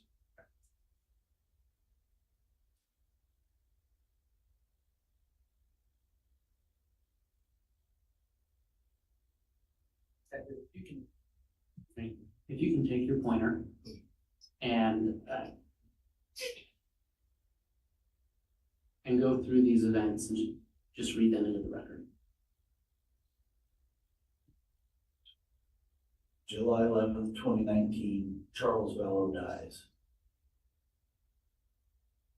September 2nd through September 3rd, 2019, Lori, Alex, and the kids, JJ and Tyler, moved to Rexburg, Idaho. The last known proof of life for Tylee was September 8th, 2019. The last known proof of life for JJ was September 22nd, 2019. The attempted shooting at Brenton Boudreaux, Gilbert, Arizona, or attempted homicide, October 2nd, 2019. The attempted shooting of Tammy Daybell, October 9th, 2019. The death of Tammy Daybell, October 19th, 2019. And if you'll continue on the second page. November 1st, police received a call about a Jeep. The Jeep was located November 4th, 2019. Chad and Lori get married in Hawaii, November 5th, 2019. Welfare check on JJ, November 26th, 2019, which is the same day Alex and Chad were contacted. The Rexburg Police Department searched Lori and Alex's apartments November 27th, 2019. Search warrant served on the Daybell residence was June 9th on 2020. JJ and Tyler were taken to the Ada County Coroner's office June 10th, 2020. And the autopsy was conducted June 11th of 2020. Thank you.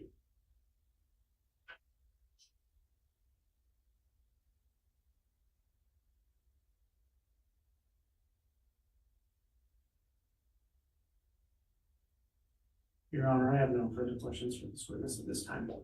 All right, thank you, Mr. Wood. Mr. Pryor, cross-examination. Judge, would the court like me to start, or would you, or like to take a break at the lunch break? Let's go ahead and get started with cross and go till at least 10, please.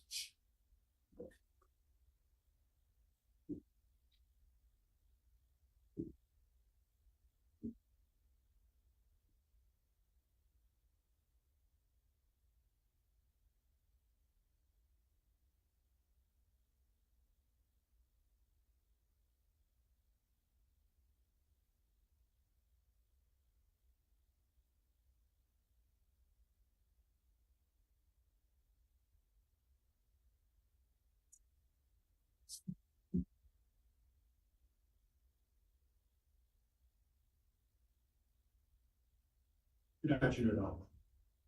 Good morning, officer. Good morning, sir. We do know each other. We've at least exchanged pleasantries a couple of times. Yes, sir. In the past. And I guess for purposes of this hearing, would you prefer that I refer to you as lieutenant or officer? Lieutenant's fine. Mr. Pryor, Apologize very much for the interruption. I wanted to confirm something on that last exhibit. It was entered by the court. Is that a demonstrative exhibit? That's what I understood. Either as a demonstrative or a summary. Okay, thank you, counsel. Apologies for the interruption. Judge, I'm also looking for the, oh, I found it.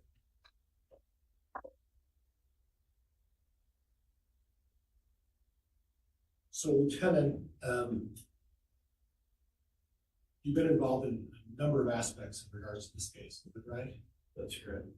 You've done some investigation on your own in terms of the welfare check with Lori Vallon, is that right? Yes. But you've also interviewed a number of witnesses, is that correct? Yes. You've interviewed Melanie Gibb, David Warwick, right? Yes. Several times? Few times. And you've interviewed a number of other witnesses as it relates to this case, is that correct? Yes. Okay, now you previously discussed your role as a police officer and investigator in this case. And I guess I want to clarify something if we could, please. As a police officer investigating a case, your role is to conduct an investigation, right? Look at the facts. Correct. Try to establish and gain some information, right? Correct. But you're not supposed to judge one way or the other, right? You're supposed to remain neutral. That's correct. And you're not supposed to narrow that role as a police officer to a particular person. Is that correct? That's correct. In other words, you're supposed to look at the evidence as a whole. And rather than focusing on one person and saying, we're going to assume this person did this, and we're going to build our case around prosecuting that person, that would be inappropriate, wouldn't it? Correct. Your role is actually to look at all the evidence, consider all the evidence. And once you've gathered all the evidence that you think is relevant to a case, what do you do with that evidence?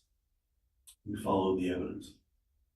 Okay, and then once you follow the evidence and you've established a report or you've come to concluding your investigation, what do you do with that evidence that you've concluded with? We put a case together. Okay, and then do you provide it to someone? We provide it to the prosecutors. Okay, so there's distinct roles as part of a criminal case. You'd agree with that, right? Yes. And your role is to conduct an investigation, correct? Correct. Look into all possible evidence of any kind, correct? That's correct. And view the evidence, right? Yes. Not make any determination as to what that evidence means, but rather gather as much evidence as you think is relevant in your mind and put together a compilation of that evidence, correct?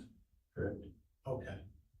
And then at that point, only at that point, do you provide it to the prosecuting attorney and they make a determination as to whether or not they will pursue charges against somebody. Do you understand? Is that the way you understand the process is supposed to work? Yes. Okay. And if you were not to follow that process, if you were not to follow what I just described, that wouldn't be appropriate. There's protocols. You agree with that, right? Yes. Okay. And you should never blend the roles of a police officer with the role of a prosecuting attorney. You would agree with that, right? Explain what you mean by blend the roles. Well, I mean, it's not a prosecutor's role to show up at an investigation when you're conducting an investigation and engage in part of the process of interviewing witnesses. You'd agree with that, right? I've had prosecutors show up to certain investigations. Okay, but that's not the norm, is it? I think it depends on the investigation. Okay. So in other words, you think that it's appropriate that if a prosecutor is deciding whether to pursue charges against somebody, that they should also participate in the interviewing of these witnesses as part of that process. Is that what you're telling me? I think it's important for a prosecutor to have all the information. Well, doesn't that create a problem in your mind? No, sir. Okay.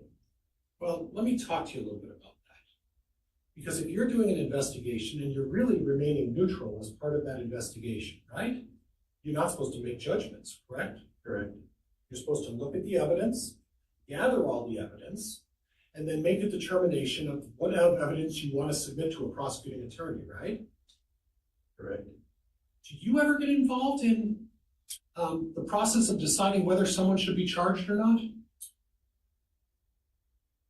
What do you mean by that, sir? Well, after the evidence is all gathered, and after you've done your report as a police officer and put together all of the information, do you ever go over to the prosecutor's office and say, you know what, I put this evidence together, and you know what, I want to have a discussion with you about whether or not we want to charge this person? That wouldn't be appropriate, would it? I'm gonna object as argumentative. It's the same. Okay. But would it be appropriate for a prosecutor to interview witnesses and inject their personal opinion in those processes of interviewing witnesses? Would that be proper under any circumstances? And I'm gonna object as argumentative. I'll overrule that objection. And could you repeat the question again about? Yes. But would it be appropriate for a prosecutor to interview witnesses and inject their personal opinion in those processes of interviewing witnesses? Would that be proper under the circumstances? To interject their personal opinion? Yeah. I would say probably not. Okay. So if you're engaging in name calling or making references to a person's character in a case, that would clearly be an inappropriate act, would it not? Objection beyond the scope, Your Honor. That's the same, and that's facts, not evidence. Right. Okay. Now, you spoke a little bit about this body cam issue. And you said that it was a policy that there's only one body cam among 7 or 10 of you as detectives. Is that right? No, sir, I never once said it was policy. I just said there was only one body cam. Oh, so, Because it's 7 detectives. so in other words, you share a body cam. It's not a policy within the department. Correct. Okay, is there a policy in the department about recording or trying to preserve a record when you're interviewing witnesses? Yes. Okay, what's that policy, sir? When we interview and conduct interviews at the police department, Yeah. those interviews are recorded. Okay. Now, what about if you're out in the field and you're conducting an interview? Is that to be recorded as well? There's no policy that says it has to be recorded. Okay. Do you carry a microphone as well, officer, other than a body cam? No, not on my person, I don't. Okay. Do you carry a cell phone while you're doing that? That's issued by the county. Do I keep the cell phone in my car? Yes. I didn't ask you that. I said, do you carry a cell phone when you go out in the field? On my person or in my vehicle? Either one. In my vehicle. Okay. And does that cell phone have the technology that allows you to record or photograph and videotape images? Yes, it does. Okay. So what I understand is on November 26, 2019, you were directed your folks to go out to the Lori Vallow residence. Is that right? That's correct. Okay, and you said that you were with Ron Ball. Is that who you said you were with? At one time, yes, I was with a couple different officers that day. Oh, so tell me who you were with on that day. Remind me. Detective Dave Holt, Okay, Detective David Stubbs, okay. and Lieutenant Ron Ball. So there were 4 of you who went out there to locate or find out some information about what again? Remind me. About the whereabouts of J.J. Vallow. Okay, and this was a concern that you had because you were contacted by another law enforcement agency expressing concern about the safety of a young child, right? No, sir. Okay, tell me what was the purpose? It was a simple welfare check. Okay. And you went out on this welfare check and there were, if my map is correct, please correct me. Did all 4 of you detectives and lieutenants go out at the same time? No, sir. You went out at different times. Myself and Dave Hope went out initially. Okay, and then when did the other 2 officers show up? When I called them based on the lies that I had been told. Okay. And these lies that you've been told, at that point, you and Detective Hope, neither of you decided to bring a video camera, right? That's correct. And neither of you decided to wear a recorder to record any of the incidents that took place about these so-called lies, right? That's correct. And nobody took out their phone and recorded it or made a video or audio recording of the discussion with Mr. Daybell or Mr. Cox on November 26, 2019, right? That's correct. And even after you said these so-called lies, even after you discovered that, Mr. Daybell apparently told you something that you didn't think was true, at that point, did you instruct any of the officers who were coming to aid you? Maybe it's a good idea we should bring an audio with, or a video camera with us, or a mic to record some of these statements, because I have some concerns. Did you think about that? We did that, sir. Hold on. I'm going that, there was an objection, I'm sustaining the objection, so, strike the answer. You can ask another question, Mr. Pryor. And it was Detective Stubbs who had the video cam, is that right? That's correct, sir. And that was when you video cammed Miss Vallow, about when you had contact eventually with Miss Vallow, is that what the video camera that you're talking about? I didn't have contact with Miss Vallow. Now, I'm a little confused about something, and maybe you can clear this up. You said that you asked Mr. Daybell first about whether he had Lori Vallow's phone number, correct? No, sir, I didn't contact Mr. Daybell till after I contacted Alex Cox. Okay. At some point, did you ask for Lori Vallow's phone number for Mr. Daybell? Yes, I did. Okay. And at no point did you ever make a threat to him saying you're going to turn this phone number over to us, right? No, sir. At no point did any other officer walk up to him and say, if you don't turn this phone number over, you're going to get yourself in a lot of trouble. That never took place to your knowledge, right? That's correct. Okay. But then after that, you're saying, at first he said, I'm not going to give you the phone number. And then out of the blue, he decides to give you the phone number.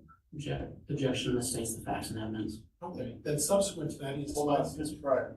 When there's an objection, I'm gonna rule on it before you launch into another question, so the objection is sustained. Subsequent to that, he decides to give you the phone number. Is that right? Can you repeat the question, please? I'll go back over the analysis here. Thank you. Your testimony is that Mr. Daybell refused to give you the phone number at first, correct? That's correct. And that was an adamant refusal. He said, no, I don't know what her phone number is, right? That's correct. And then without any further prompting by the police officers or any encouragement by law enforcement, he shows back up and gives you the phone number later, right? Objection, he's misstating the facts and the Well, evidence. I'm trying to establish the facts, Judge. The objection's overruled. If the witness has an answer, you may answer. You say he showed back up. He never left when I originally asked him. Okay, I had to ask him twice to get the phone number. okay. And how much time passed between the first request and the second request? Roughly a minute. Okay. So without any prompting by the police, he asked him for the phone number, he denied, and then within 60 seconds, he said, oh, here's the phone number. Is that what your testimony is? When Detective Hope started walking towards us and I re-asked him again, that's when he gave me the number. So you had to ask him twice, is that what you're saying? That's correct.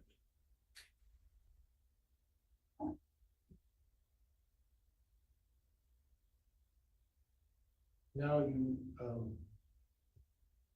I'm gonna kind of bounce around a little bit, okay? Please bear with me, okay? You made a comment about supposed paintball guns, and if I misquote your testimony, please correct me, okay? You said something about a supposed paintball gun incident with Tammy Daybell, right? Yes. Okay. And you later on decided that it was the words you used were a shooting. Is Is that the words you used? Probably. Well, you were just here testifying a few minutes ago, and just used the word shooting when Mr. Wood talked to you about that, right? Yes. Okay. Now, as part of your investigation, you've had a chance to look at all the evidence, right? In this case, you got access to almost all the evidence in this case, That's correct? correct. And have you gone through all the evidence in this case? Yes, I have. Okay, and did you look at evidence of facts and circumstances surrounding the Tammy Daybell incident on October 9th? Yes. Okay. And Judge, just bear with me.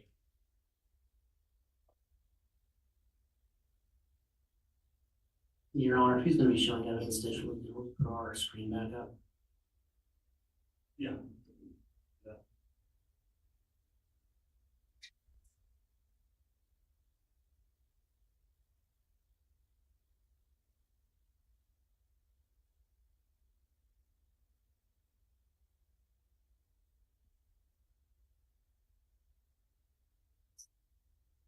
Not sure I'm gonna be up there, but, okay.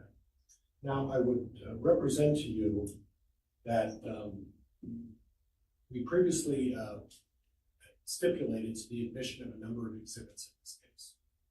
And one of the exhibits is exhibit number 16, okay? And the parties that previously exhibited, Judge, we've already moved it, it's already been exhibited. So what I'm gonna do is show you exhibit 16, okay? And this is one already admitted. It's already been admitted, Judge, previously. Now, you talked about facts, and you used the word shooting is what you used, right? From Tammy Daybell?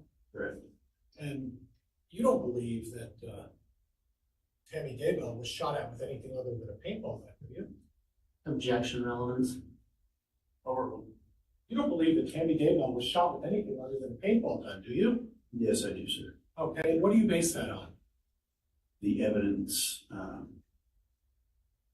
through our investigation. Okay, and part of your investigation is did you look at the Tammy Daybell evidence that she provided to your office?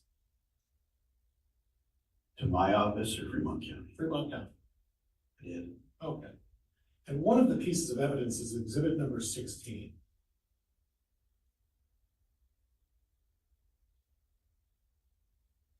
Judge, I don't see it going up. All right, counsel, if you'd like, we can take a lunch break, or we can keep moving on here from that. Here we are, Judge. Okay. Okay, and officer, I'd have you turn to the screen and see if you can read the screen. Just read it. Not out loud, just to yourself.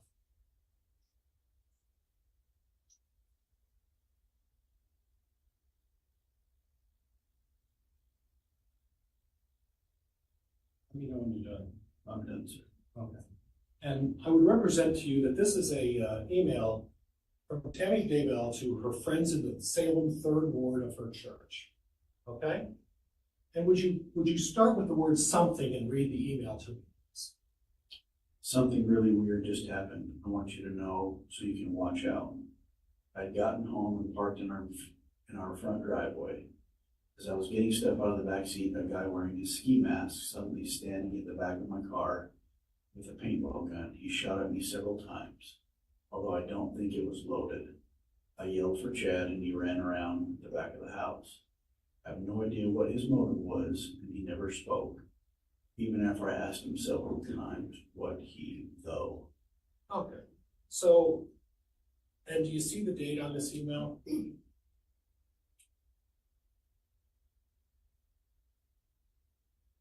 It's just about friends there. I'm gonna object to this being characterized as an email. I'll sustain that. Okay.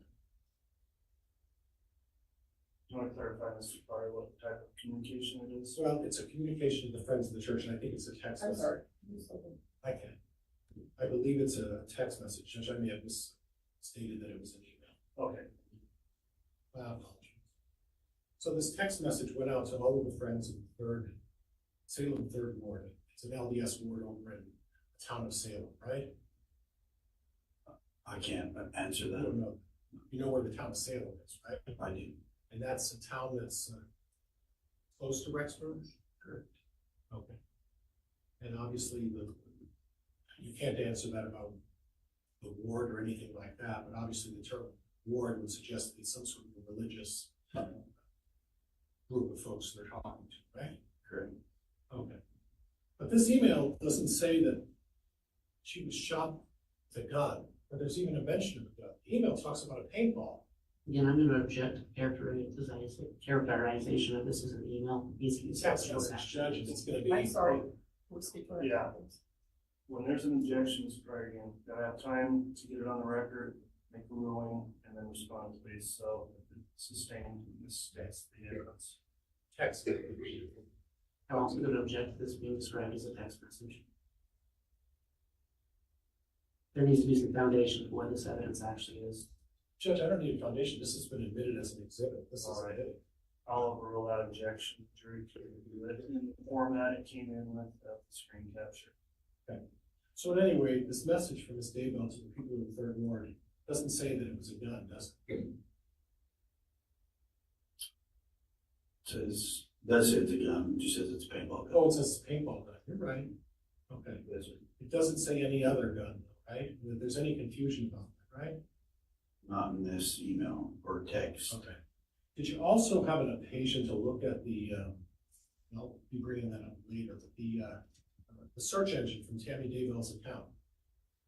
No, I did not look at the search engine for Tammy's. Were you aware that, and I'm gonna hack his name, but one of the officers, Officer K, he whatever his name is, Officer K, was provided email, search information that Tammy Daybell engaged in regarding paintball guns in a picture. Are you aware of that? Objection calls for speculation. I'm asking whether he's aware of it. Overruled. Are you aware of it?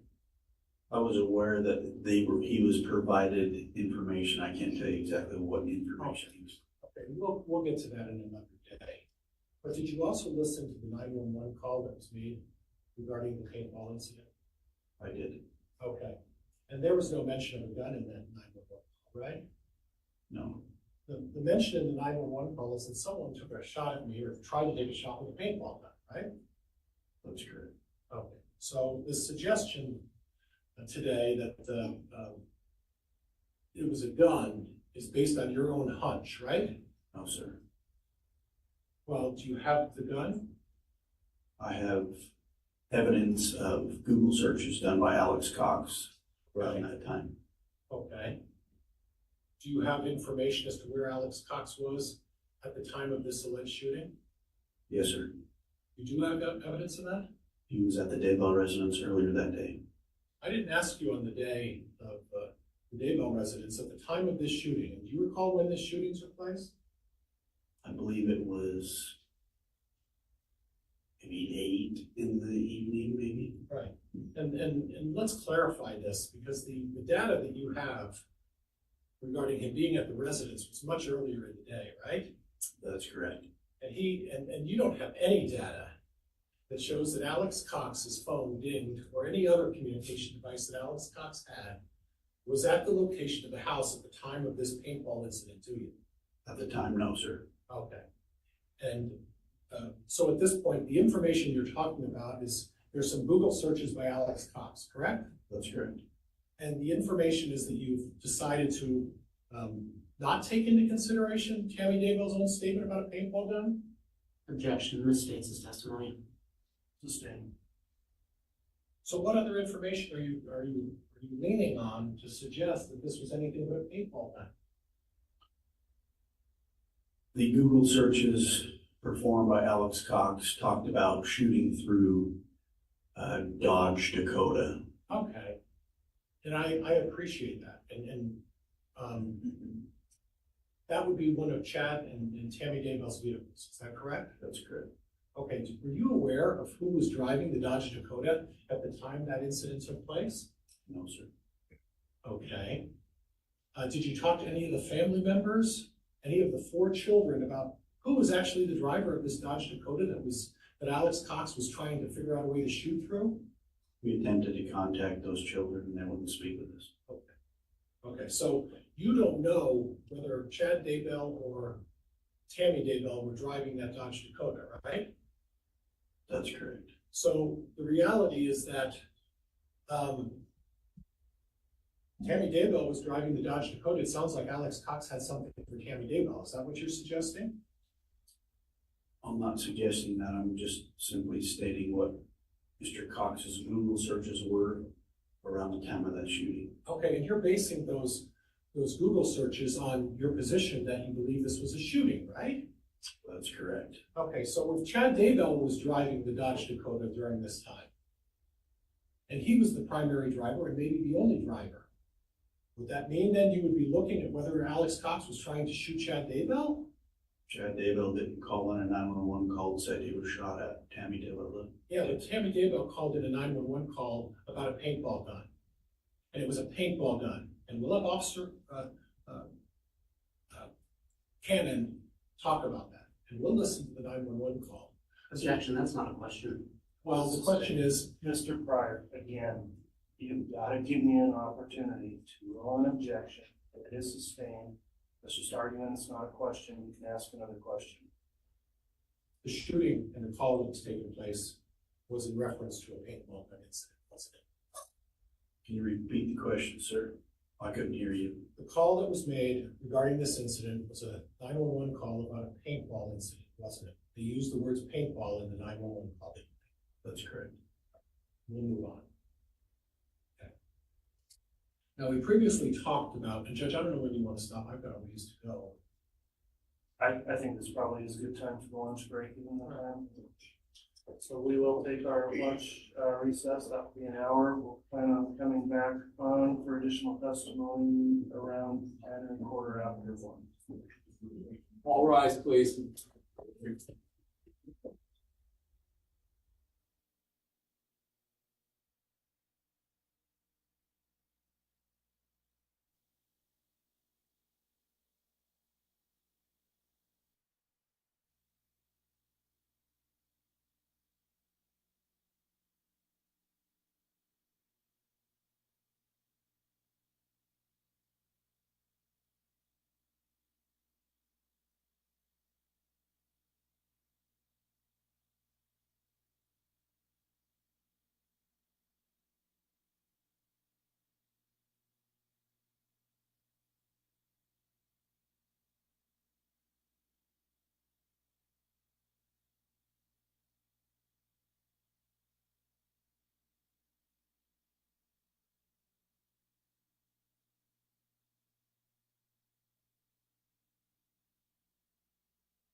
Thank you. Please be seated.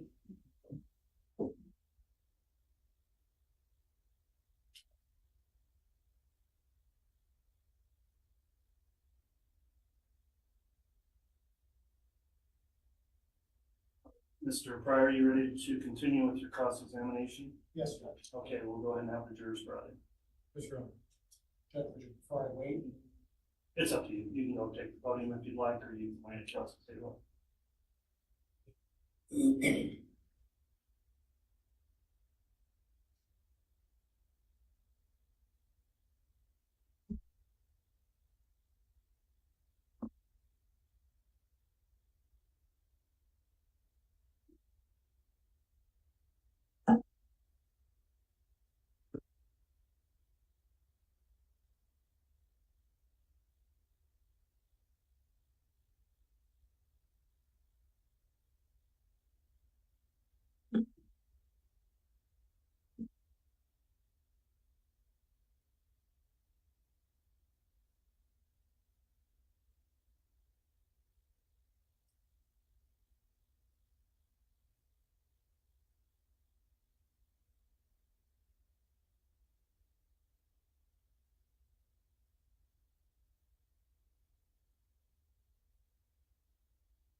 All rise, please.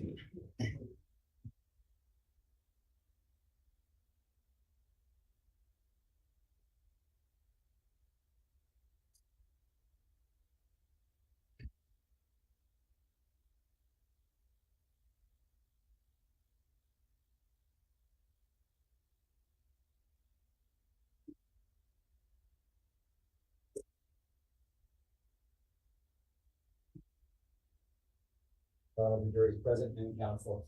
Thank you. Please be seated.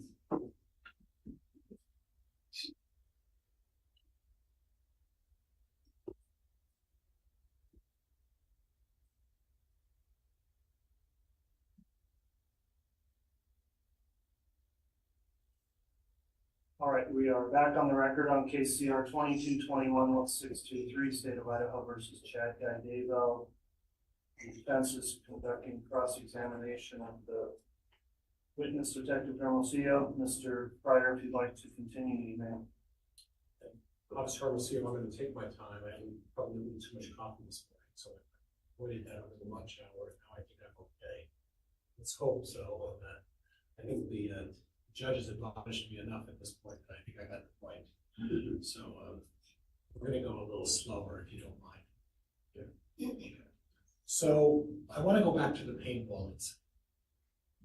And you said that one of the pieces of evidence was that Alex Cox had Googled a black Dodge Dakota, correct?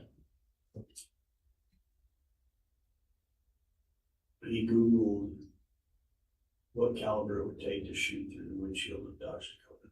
Was it the windshield? Yes, I believe so. Okay. Judge, there's previously been an admission of Exhibit 34 by stipulation. That's Homer J. Maximus with a reference to the state as well. And we'll get back to that in a minute. But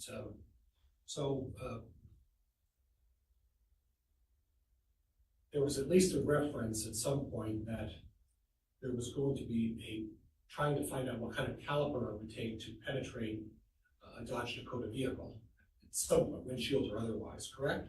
Correct. And you took that as a threat, as a means of saying that's why Alex Cox was trying to kill Tammy Daybell. That Google search, along with him being at that residence that same day earlier, Okay, and the incident involving Tammy Daybell, okay, okay. Okay, and that's what drew you to that conclusion, is that correct? that's correct. Okay. So we don't know who was driving the Dodge Dakota regularly, do we? Because you didn't speak with the kids, is that right? That's correct. Okay.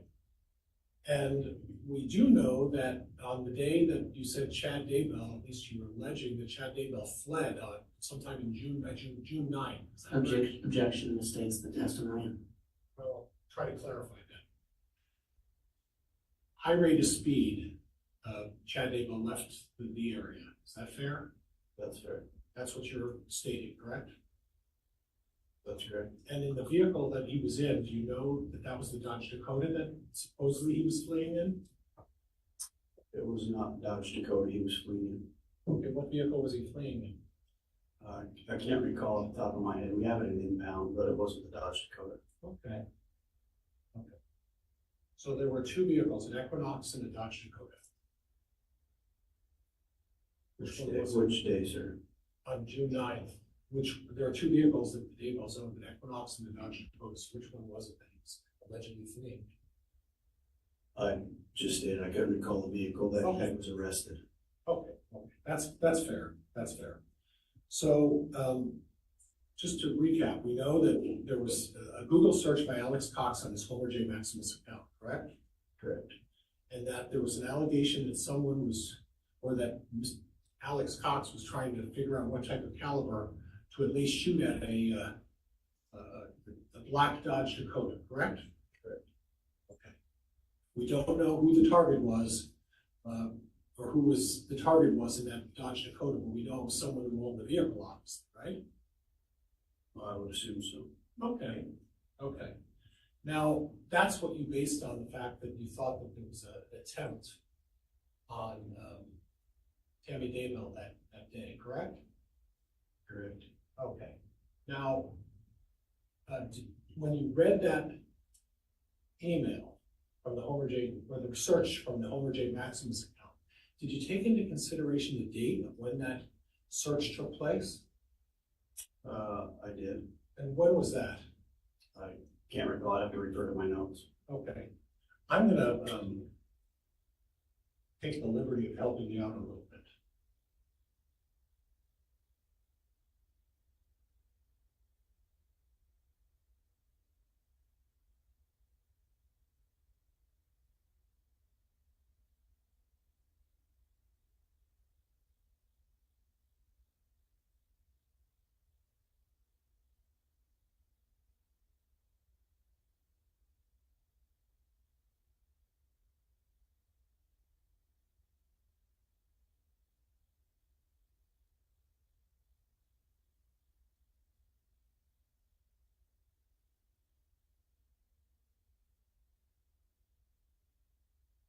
At least I think I'm gonna help you.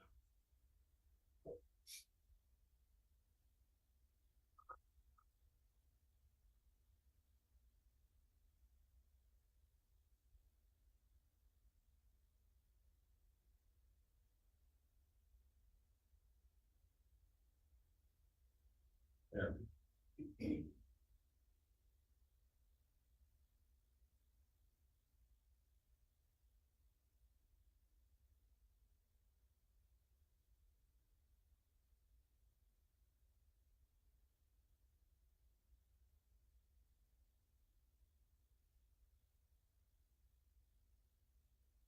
Judge, I don't know why it's not going up on the screen.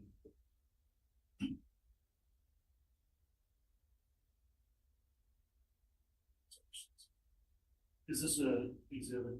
34. Sorry, which 34 has sub exhibits? I believe it's A, Judge. 34A is admitted previously by stipulation. 34A is what you're trying to publish, is correct? Yes, Judge. I don't know if there's someone can assist you, but okay, it is admitted. There we go. I'm sorry, I don't know what. All the best laid plans to prepare for this. So I'd like you to take a look up at the screen, if you would. Look at the date of when this search took place. Okay. And what is that date? October 12th, Of, 2019.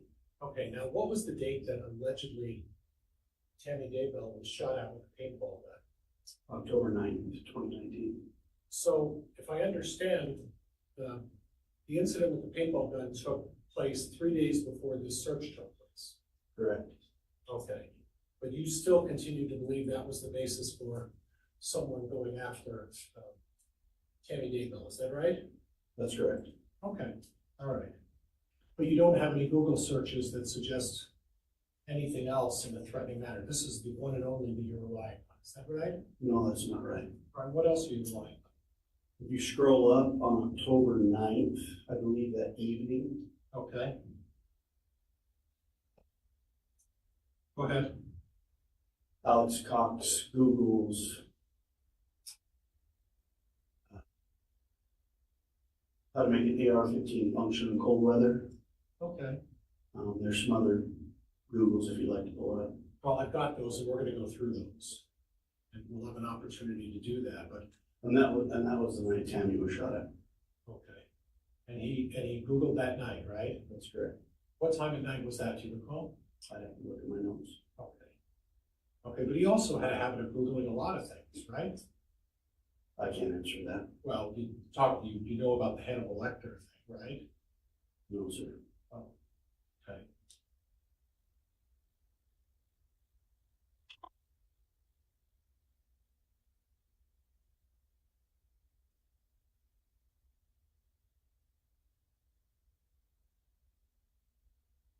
Well, before we get to the Hannibal Lecter thing, let's talk a little bit about some of the other searches from Homer J. Maximus.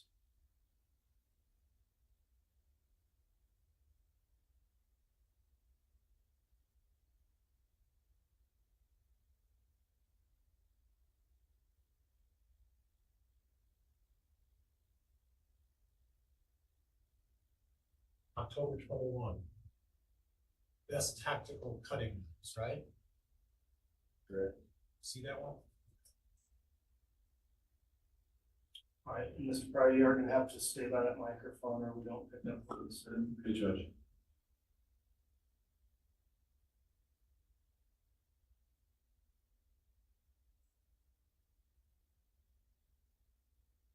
October 22nd, 2019. Sharpening swords. Knife sharpener, right? Correct. Okay, what was the date of Tammy Daybell's death? October 19th, 2019. Okay, so 3 days after Tammy Daybell dies, Alex Cox is still looking at sharpening swords and a block knife sharpener 3 days after Tammy Daybell's death. Is that right? Correct. Okay.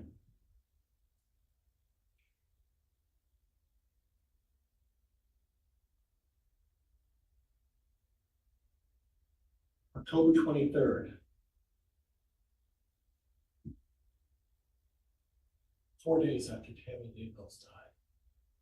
15 facts about the silence of the lambs you didn't know. Call that one? No, sir. Okay. And that was 4 days after Tammy dies, right? That's correct. Okay.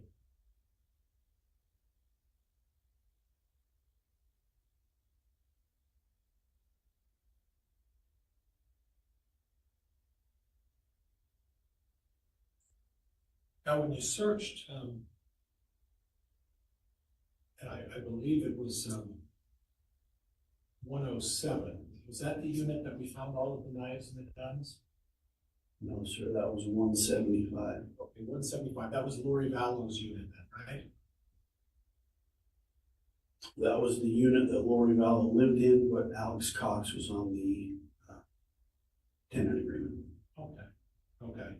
And your testimony previously, I believe that was a day or so ago, there were a significant number of weapons found, right?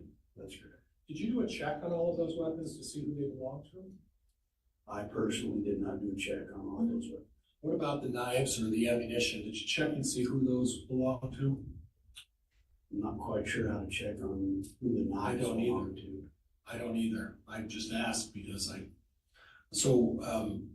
are you presuming that the owner of those knives and guns and ammunition is Alex Cox?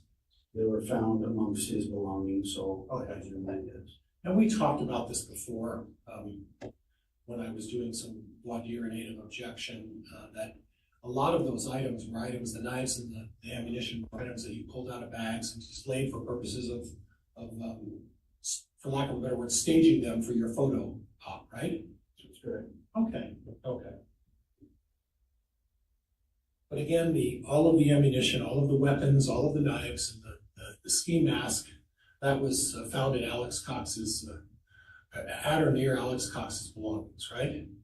Correct. So I don't want you to speculate, but you're presuming that Alex Cox owned all of those, right? That's correct. There's no indication that Lori Vallow had several guns and knives and things like that. Is that fair? That's fair. Okay.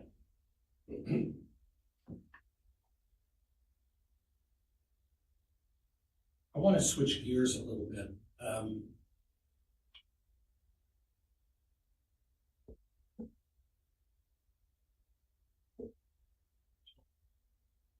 And I want to talk to you a little bit about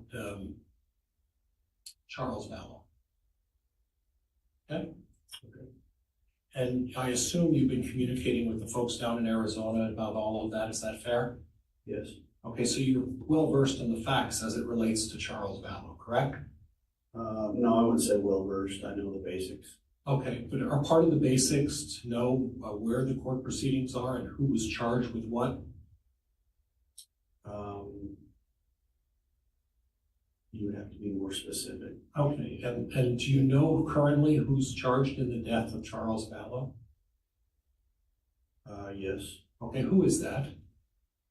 Lori Vallow. Okay, are you aware that the prosecuting attorney down in Maricopa County issued a objection hearsay? That's his name. I'm asking whether he's aware, not whether he. Well, by the time you say what he's aware of, then all the information's coming through his, so it's the same. Okay. Are you aware that Chad Daybell is not charged with anything in Maricopa County relating to Charles Vallow? Yes, I am. Okay. Brandon Boudreaux's next. Who's been charged in the allegations against Brandon Boudreaux? Lori Vallow. Is there anybody else?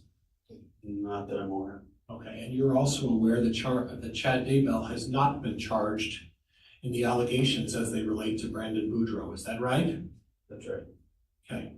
Now, if Alex Cox was still alive, the suggestion seems to be that he would have been charged with both of those offenses. Would that be fair? Objection calls for speculation. It's the same. Okay. Do you have any information as to who killed Charles Vallow? Yes. Who do you believe killed Charles Vallow? Alex Cox. Okay. Who do you believe took the shot at Brandon Boudreaux? Alex Cox. Okay, thank you. Now, did you have the occasion to look into the history of Alex Cox a little bit? Briefly. Okay, were you aware of an incident that occurred in, let me get the date right, August 5th of 2007? You'd have to be more specific about what occurred on that date, sir. On that date, there was an allegation that there was an assault on a Joseph Ryan. That's correct. You're familiar with that, is that right? Yes. And in 2007, is there any indication that Chad Daybell knew Lori Vallow in 2007? Not to my knowledge, no. Okay. And in that incident, are you aware that Alex Cox committed aggravated assault on Joseph Ryan? Your Honor, at this point, I'm going to object to relevance. I think we're outside the scope of what's happening in this case, Mr. Pryor. Judge, can I approach, please, counsel? Sure, we're outside box.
Judge, All right, but I just wanted to reiterate, we had an objection that was sustained on relevance grounds, and the court confirms that objection, concluding under 403, it's not relevant for purposes of this case.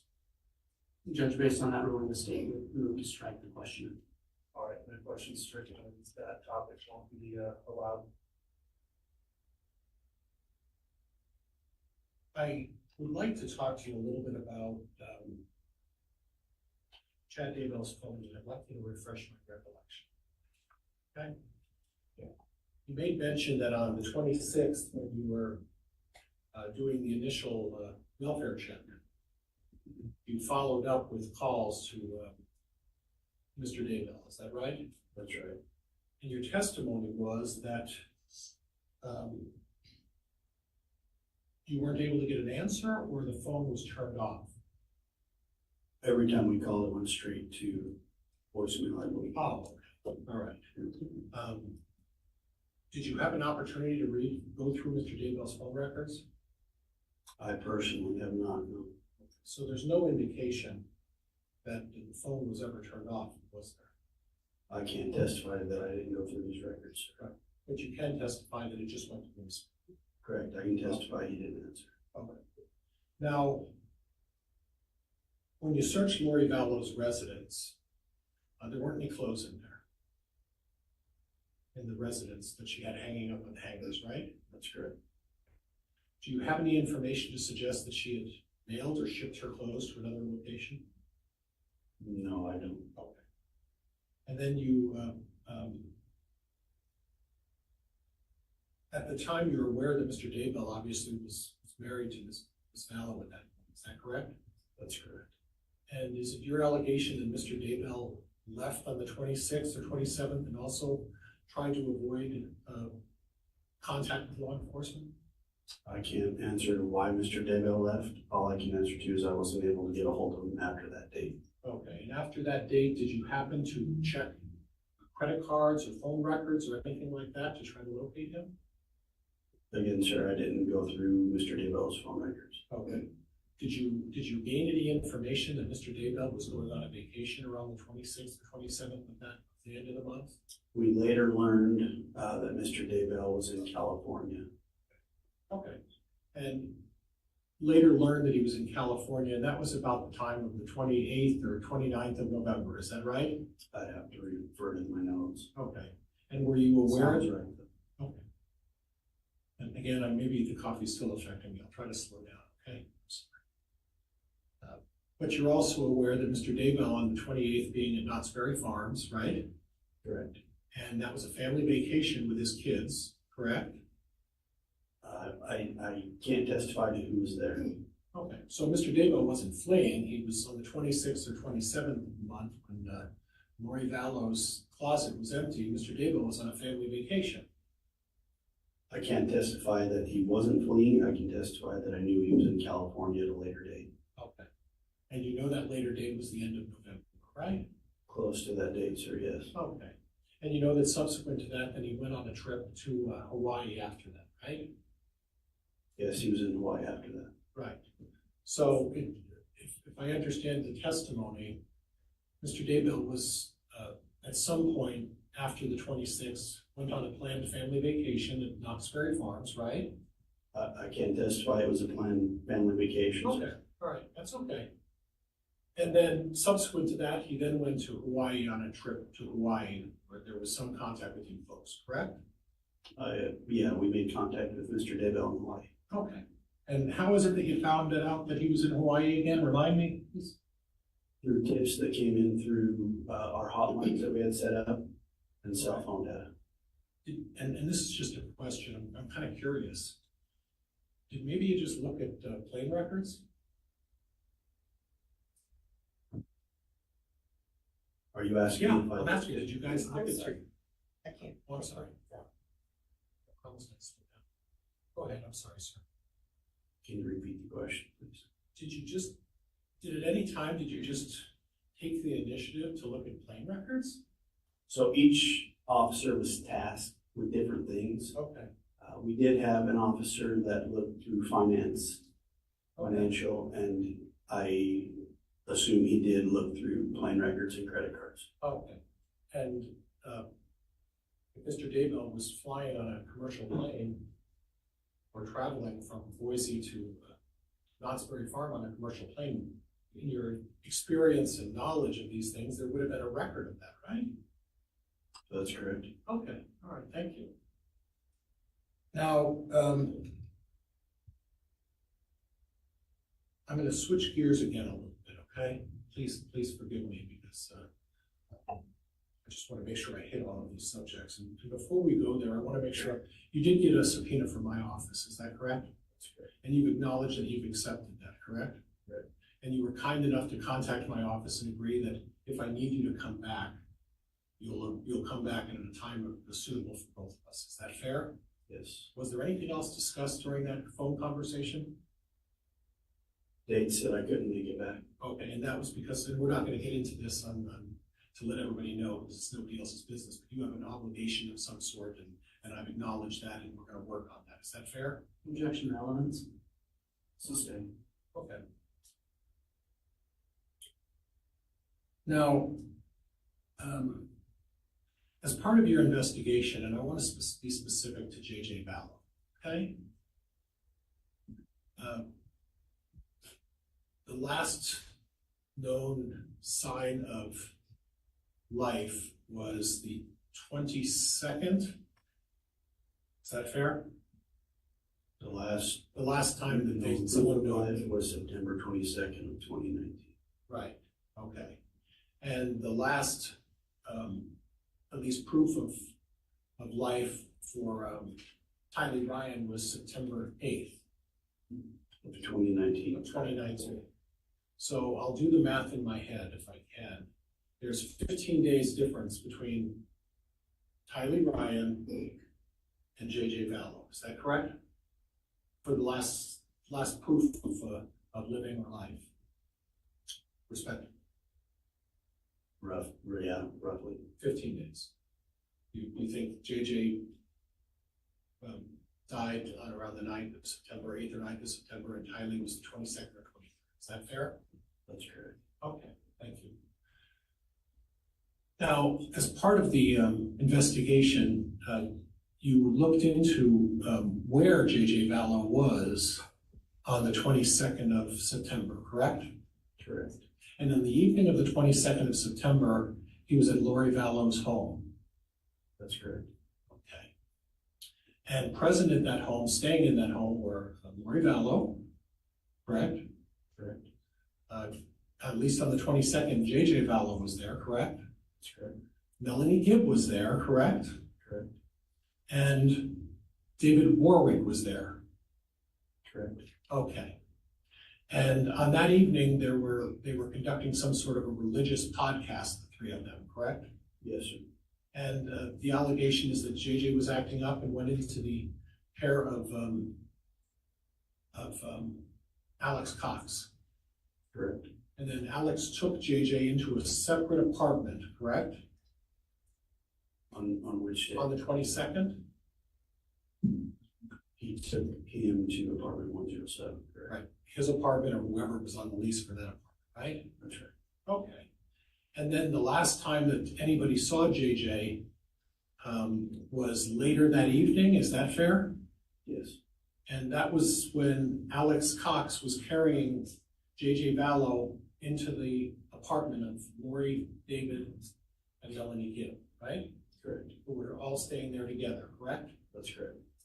And then somewhere at that point, whether it was at that point or subsequent to that evening, or that evening, that's when you believe that J.J. Vallow was murdered. That's correct. Okay. But the next morning, there were three people in the apartment at that time early in the morning, correct? Objection foundation. Well, do you know who was in the apartment early that morning on the 23rd? Hold on, prior, there's an objection, I think that will sustain.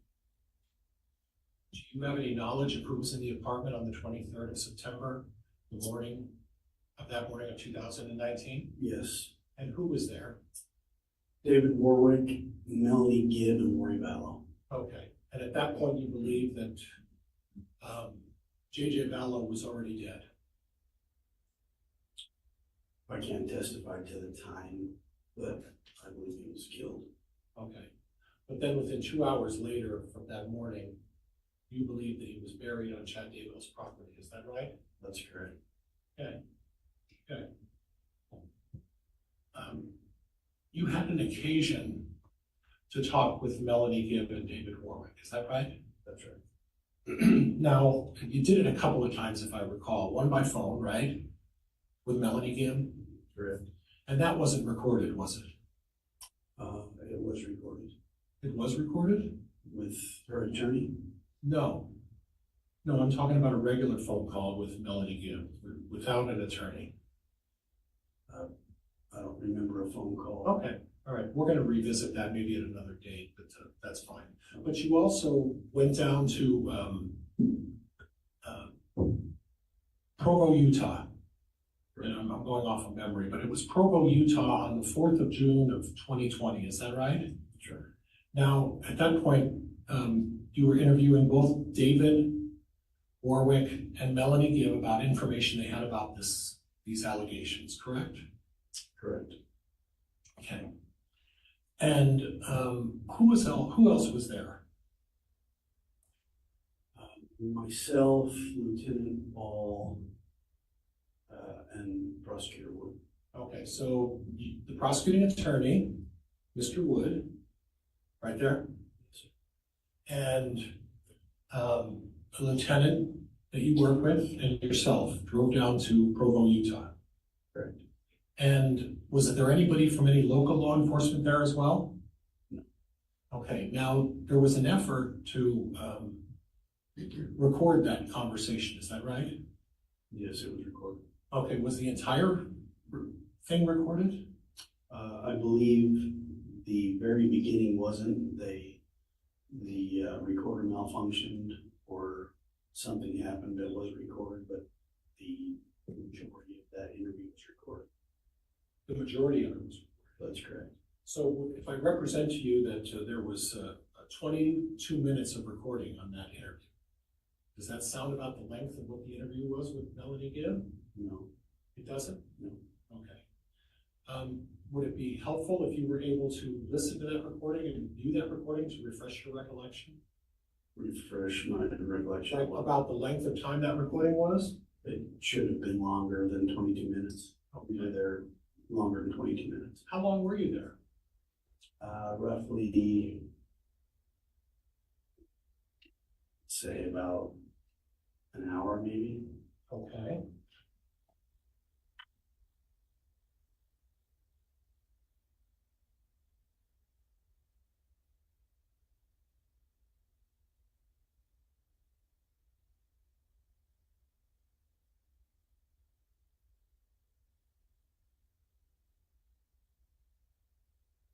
Now, your testimony is that it should have been longer than 21 or 22 minutes, is that right?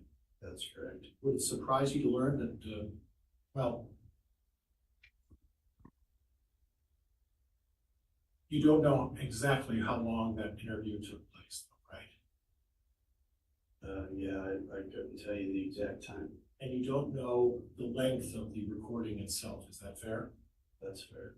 Okay, and in order to determine that, it would be helpful for you to refresh your recollection by listening to the interview, and it would be able to answer those questions for you. Is that fair?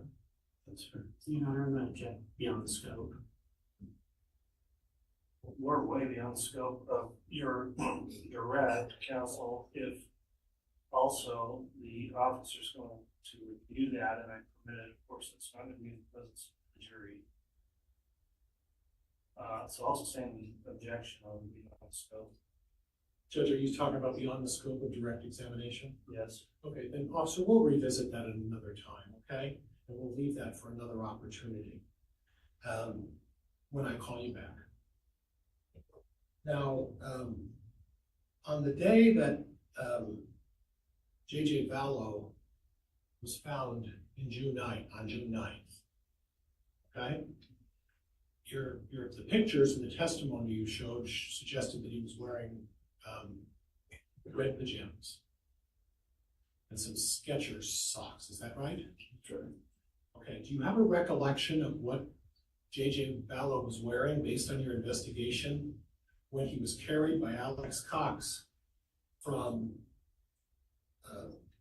Alex Cox's apartment to the upstairs of Lori Vallo's apartment? Objection, this calls for hearsay.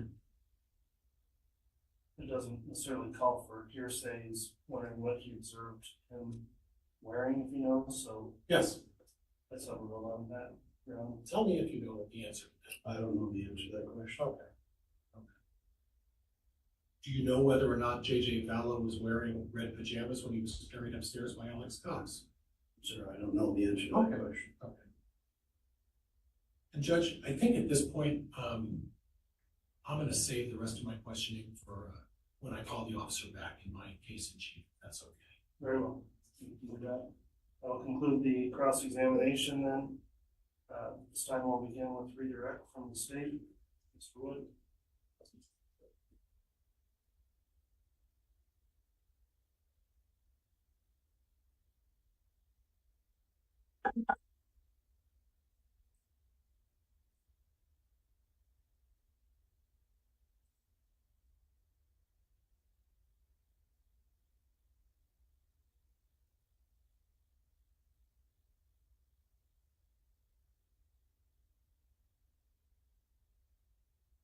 Your Honor, may I be handed State's Exhibit 31?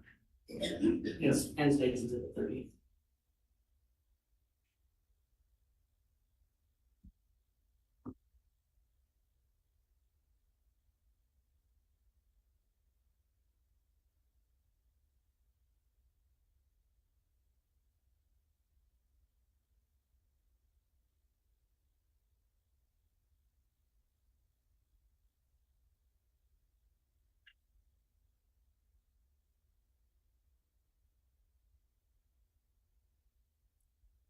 Detective, you testified earlier about when you first met Alec or Chad Daybell.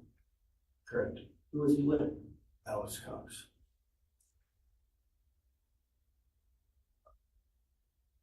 Did he look afraid of Alex Cox? No.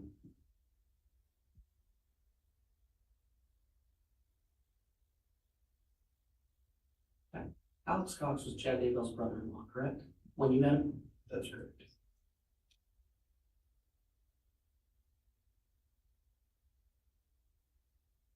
Detective, you were asked about your beliefs. Is that fair? In cross-examination, you were asked about your beliefs? Yes. Let's talk about your investigation. When you started your investigation, what was the scope of your investigation? Initially, it was to find the Jeep from Gilbert, Arizona. And then it expanded, correct? Correct. And then what was the scope of your investigation? To find the whereabouts of JJ and Tylee. And all this time you're collecting information from various sources. That's correct.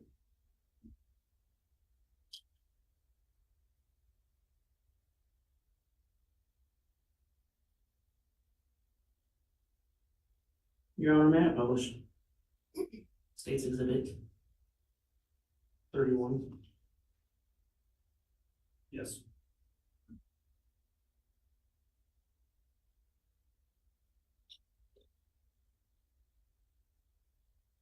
Detective, you were asked about your beliefs, correct? That's correct. And you were asked about your beliefs regarding, I'm gonna call it the paintball incident, is that fair? Yes. And when I'm talking about that, to your understanding, what am I referring to? The attempted shooting of Timmy Daybell. And you testified you don't believe it was a paintball gun.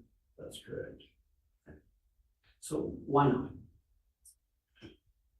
Through our investigation, we learned that Alex Cox was in the area and on the property of Chad Daybell the morning that Tammy Daybell was shot at October 9th.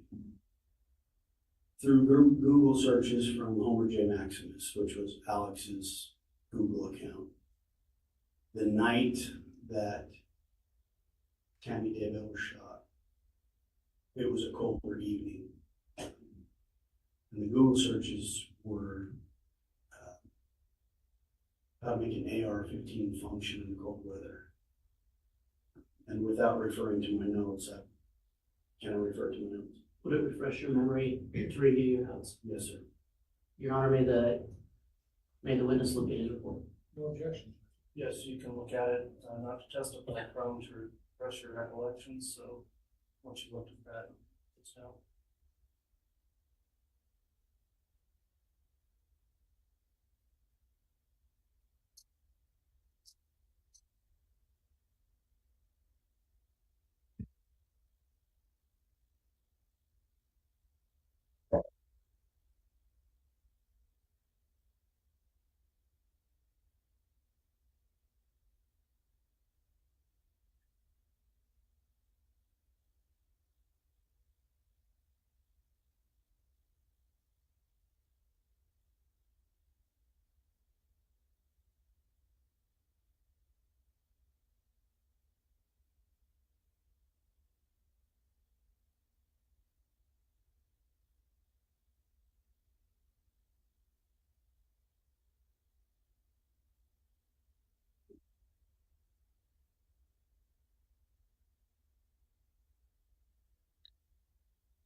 On October 8th, the night before we believe Tammy was shot at, Alex is Googling drop yardage from 300 yards to 100 yards, which we assumed when you're shooting a rifle, you're adjusting your sights to your target. That was the night before. The morning of the shooting, Alex was on Mr. Daybell's property. We have him driving up and down the road of Mr. Daybell's property and also on the property. Later that evening into the early morning hours of October 10th is when he Googled how to make your AR-15 function in cold weather. So that's why we believe that it wasn't just a paintball gun. We believe that Alex Cox was there to shoot Tammy Daybell. Okay. I'm going to have you look at this timeline. As far as you're aware, these dates are accurate, correct? I'm sorry. As far as you're aware, these, in pursuant to your investigation, these dates are accurate, correct? That's correct. Did the fact that Tammy Daybell died 10 days after that incident have any bearing on whether or not you believed it was a paintball gun? Yes. Did the fact that Chad Daybell got married 17 days later have any bearing on your belief whether or not it was a paintball gun? Yes. The fact that there were 2 children buried on Chad Daybell's property have any bearing on whether or not you believed it was a paintball gun? Yes. Did the fact that Lori Vallow's husband died within months of these other deaths have any bearing on your belief of whether or not it was a paintball gun? Absolutely. And finally, did the fact that Brandon Boudreaux was shot at on October 2nd, 2019 have any bearing on your belief of whether or not it was a paintball gun? Yes. And it's your belief that Alex Cox was tied to these events, correct? That's correct. And because you were asked about your beliefs, was it your belief that Chad Daybell was tied to these events? Yes. Why? Based on our investigation, the lies that we've been told, the fact that we tried to get a hold of the kids' mother, Lori Vallow, kid's stepfather, Chad Daybell, their uncle, Alex Cox.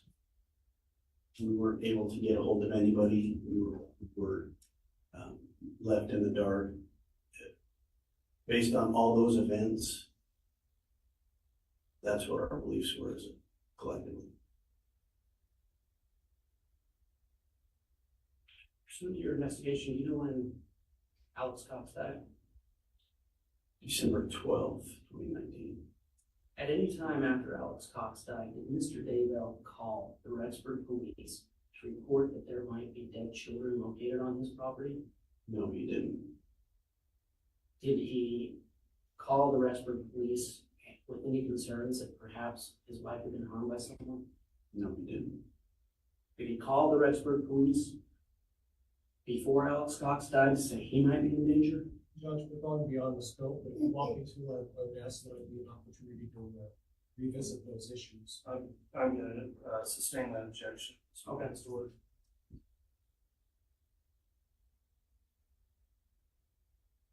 Again, so the first time you met Chad Daybell, what was the first thing you asked him? When you had an opportunity to speak with him? Ask an answer. This is a response to the cross, your overruled. I asked him when the last time he saw JJ Bella was. And when did he answer? In October in apartment 107 with Lori Bella. And did you ask for Lori Bella's phone number? I did. And what was his first response? Judge, this has been asked to answer. It's a response to the cross. Overruled. His response was he didn't know her cell phone.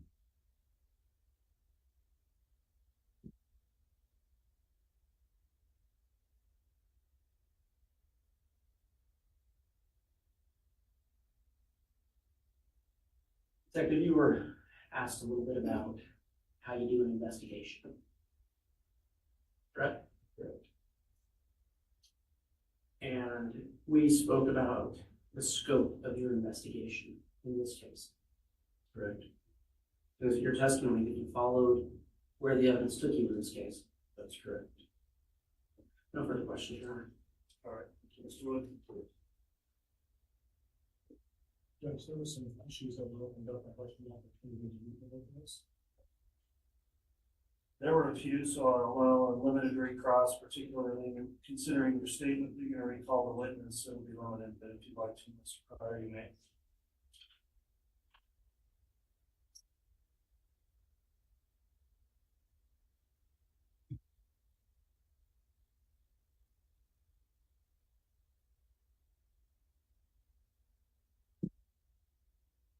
Detective, there was some testimony about, I'll read it to you.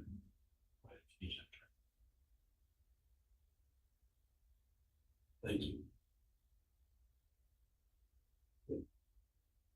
There was some testimony that you had the whereabouts of Alex Cox on the property of Chad Daybell, and that would have been on the 9th That's correct. of October.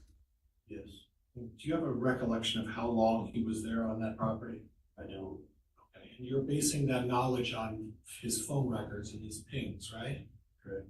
Did you have an occasion to look at all of Alex Cox's whereabouts on that day by way of his phone records, or did you just look at that specific time?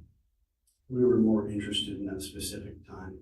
Okay, and I gather from your testimony that you didn't look at between 8 and 10 o'clock on the 9th when the paintball incident took place. You didn't look at that time for Alex Cox's whereabouts, did you? If I remember right, I didn't get his location near the property at that time. There was no location. Okay. And isn't it true, officer, that you didn't get his location at that time because Alex Cox's phone was pinging in Idaho Falls at that time, several miles away? I can't testify to that. Okay. But you know he wasn't on the property by way of his phone ping and all of the metadata. That's the word you used, right? Metadata? Correct. By the metadata, Alex Cox wasn't on the Daybell property when Tammy Daybell was shot at with a paintball gun, correct?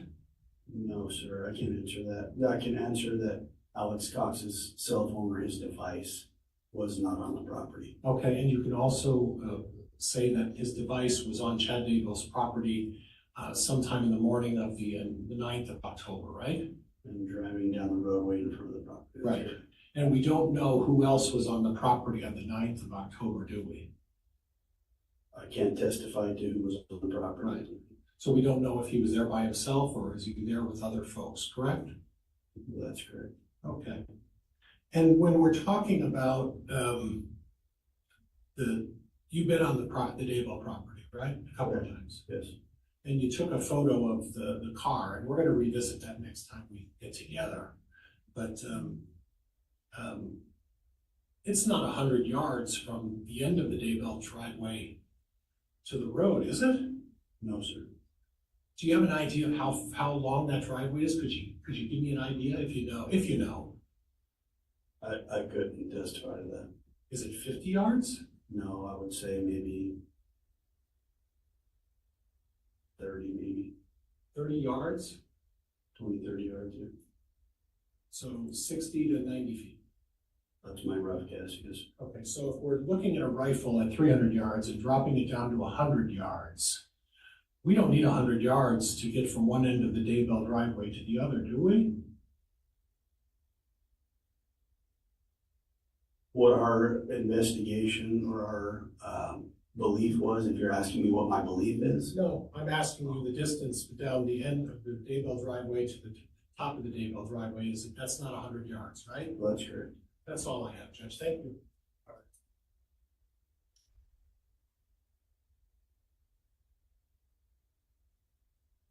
Mr. Wood is the state ready call us next witness. Your Honor, can we approach? Yeah. Your Honor, may this witness leave the stand? I didn't know if we are. You want to have the sidebar first? No, we're done. Okay, well, Lieutenant Garcia, you may go ahead and return down.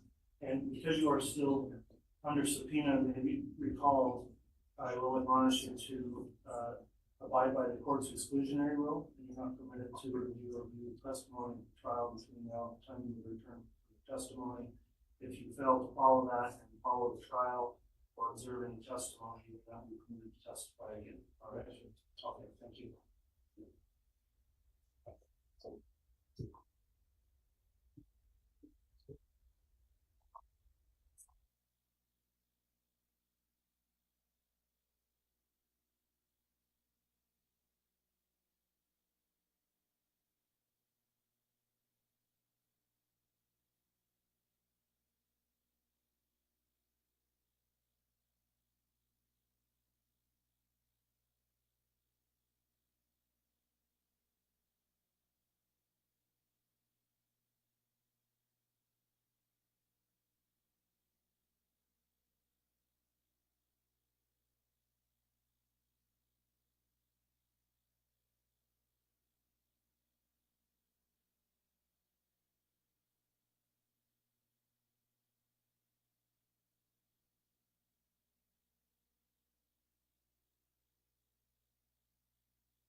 All right, council, if you'll give me a moment, I want to clarify our record on exhibits admitted through that last witness and make sure the court has a clear record of what came in as it relates to exhibit 34.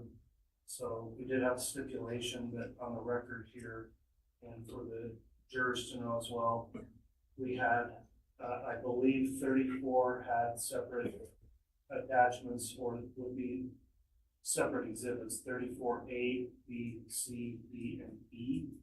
Is that what 34 consists of? Yes, Judge, and the state had stipulated to the admission of all of 34, which included those separate exhibits. They've already been stipulated. Okay, and understanding they were stipulated to, but still on the record, I'm going to make clear that exhibits 34A, 34B, 34C, 34D, and 34E have all been admitted into the record and are evidence in the case. Does the state concur with that? That sounds accurate, Your Honor. Okay.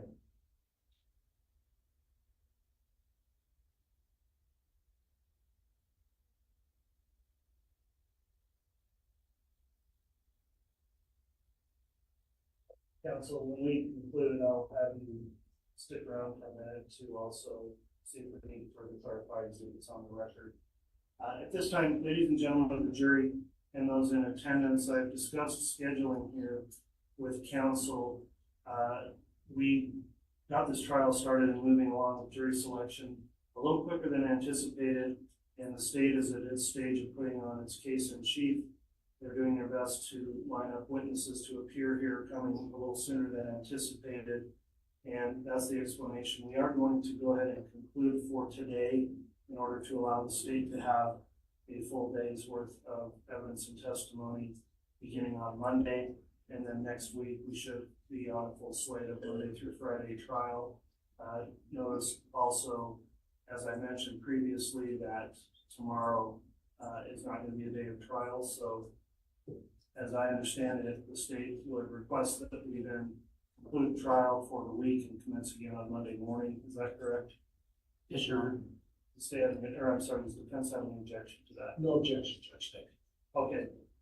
So before you leave then, ladies and gentlemen of the jury, this is a pretty long break in between evidence now that you are sworn jurors in the case. And I will again admonish you to please do everything you can to not do anything to learn about the case, investigate the case, look the case up, follow any media in the case.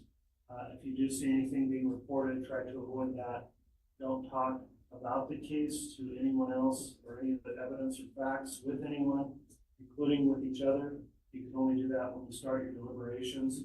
And when you return on Monday morning, when we'll commence at 8:30 with more evidence, I will be asking the jurors as they return to complete those admonitions and certify under penalty of perjury that you have followed that instruction. So I appreciate you doing that so far.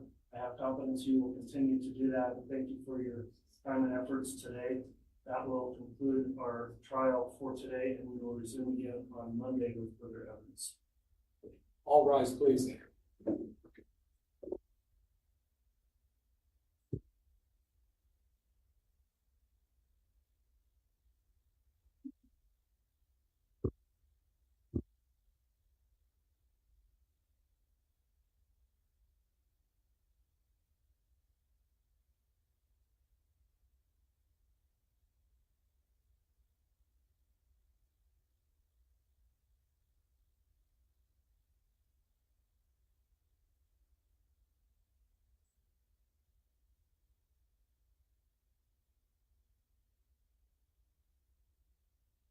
Thank you. Please be seated. The matter on the exhibit 34 is the court is referencing the defense trial exhibits, and 34 is listed. It says 34A through E, Alex Cox. There's also a 34F and a 34G through J and a 34K through Y. So I just wanted to make clear what came in the record today that will be admitted. We have 34A through E. That's correct, Judge. The other ones are yet to come. Okay, So, and I'm sorry it was confusing. I tried to do this as plainly as possible and have it all on a thumb drive so that the court can make it easier for the jury, but, at this point, it's only 8:30. The others have been admitted, Judge, I just haven't referenced them yet.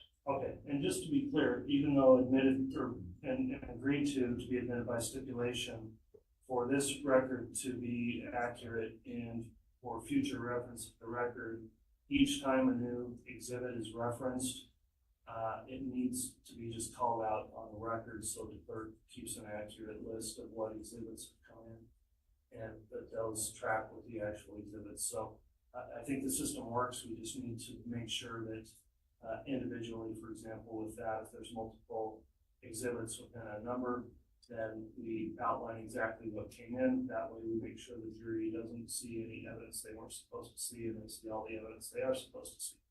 So we'll continue to work on that process as we start next week. Before we conclude today, then, is there anything further from the state?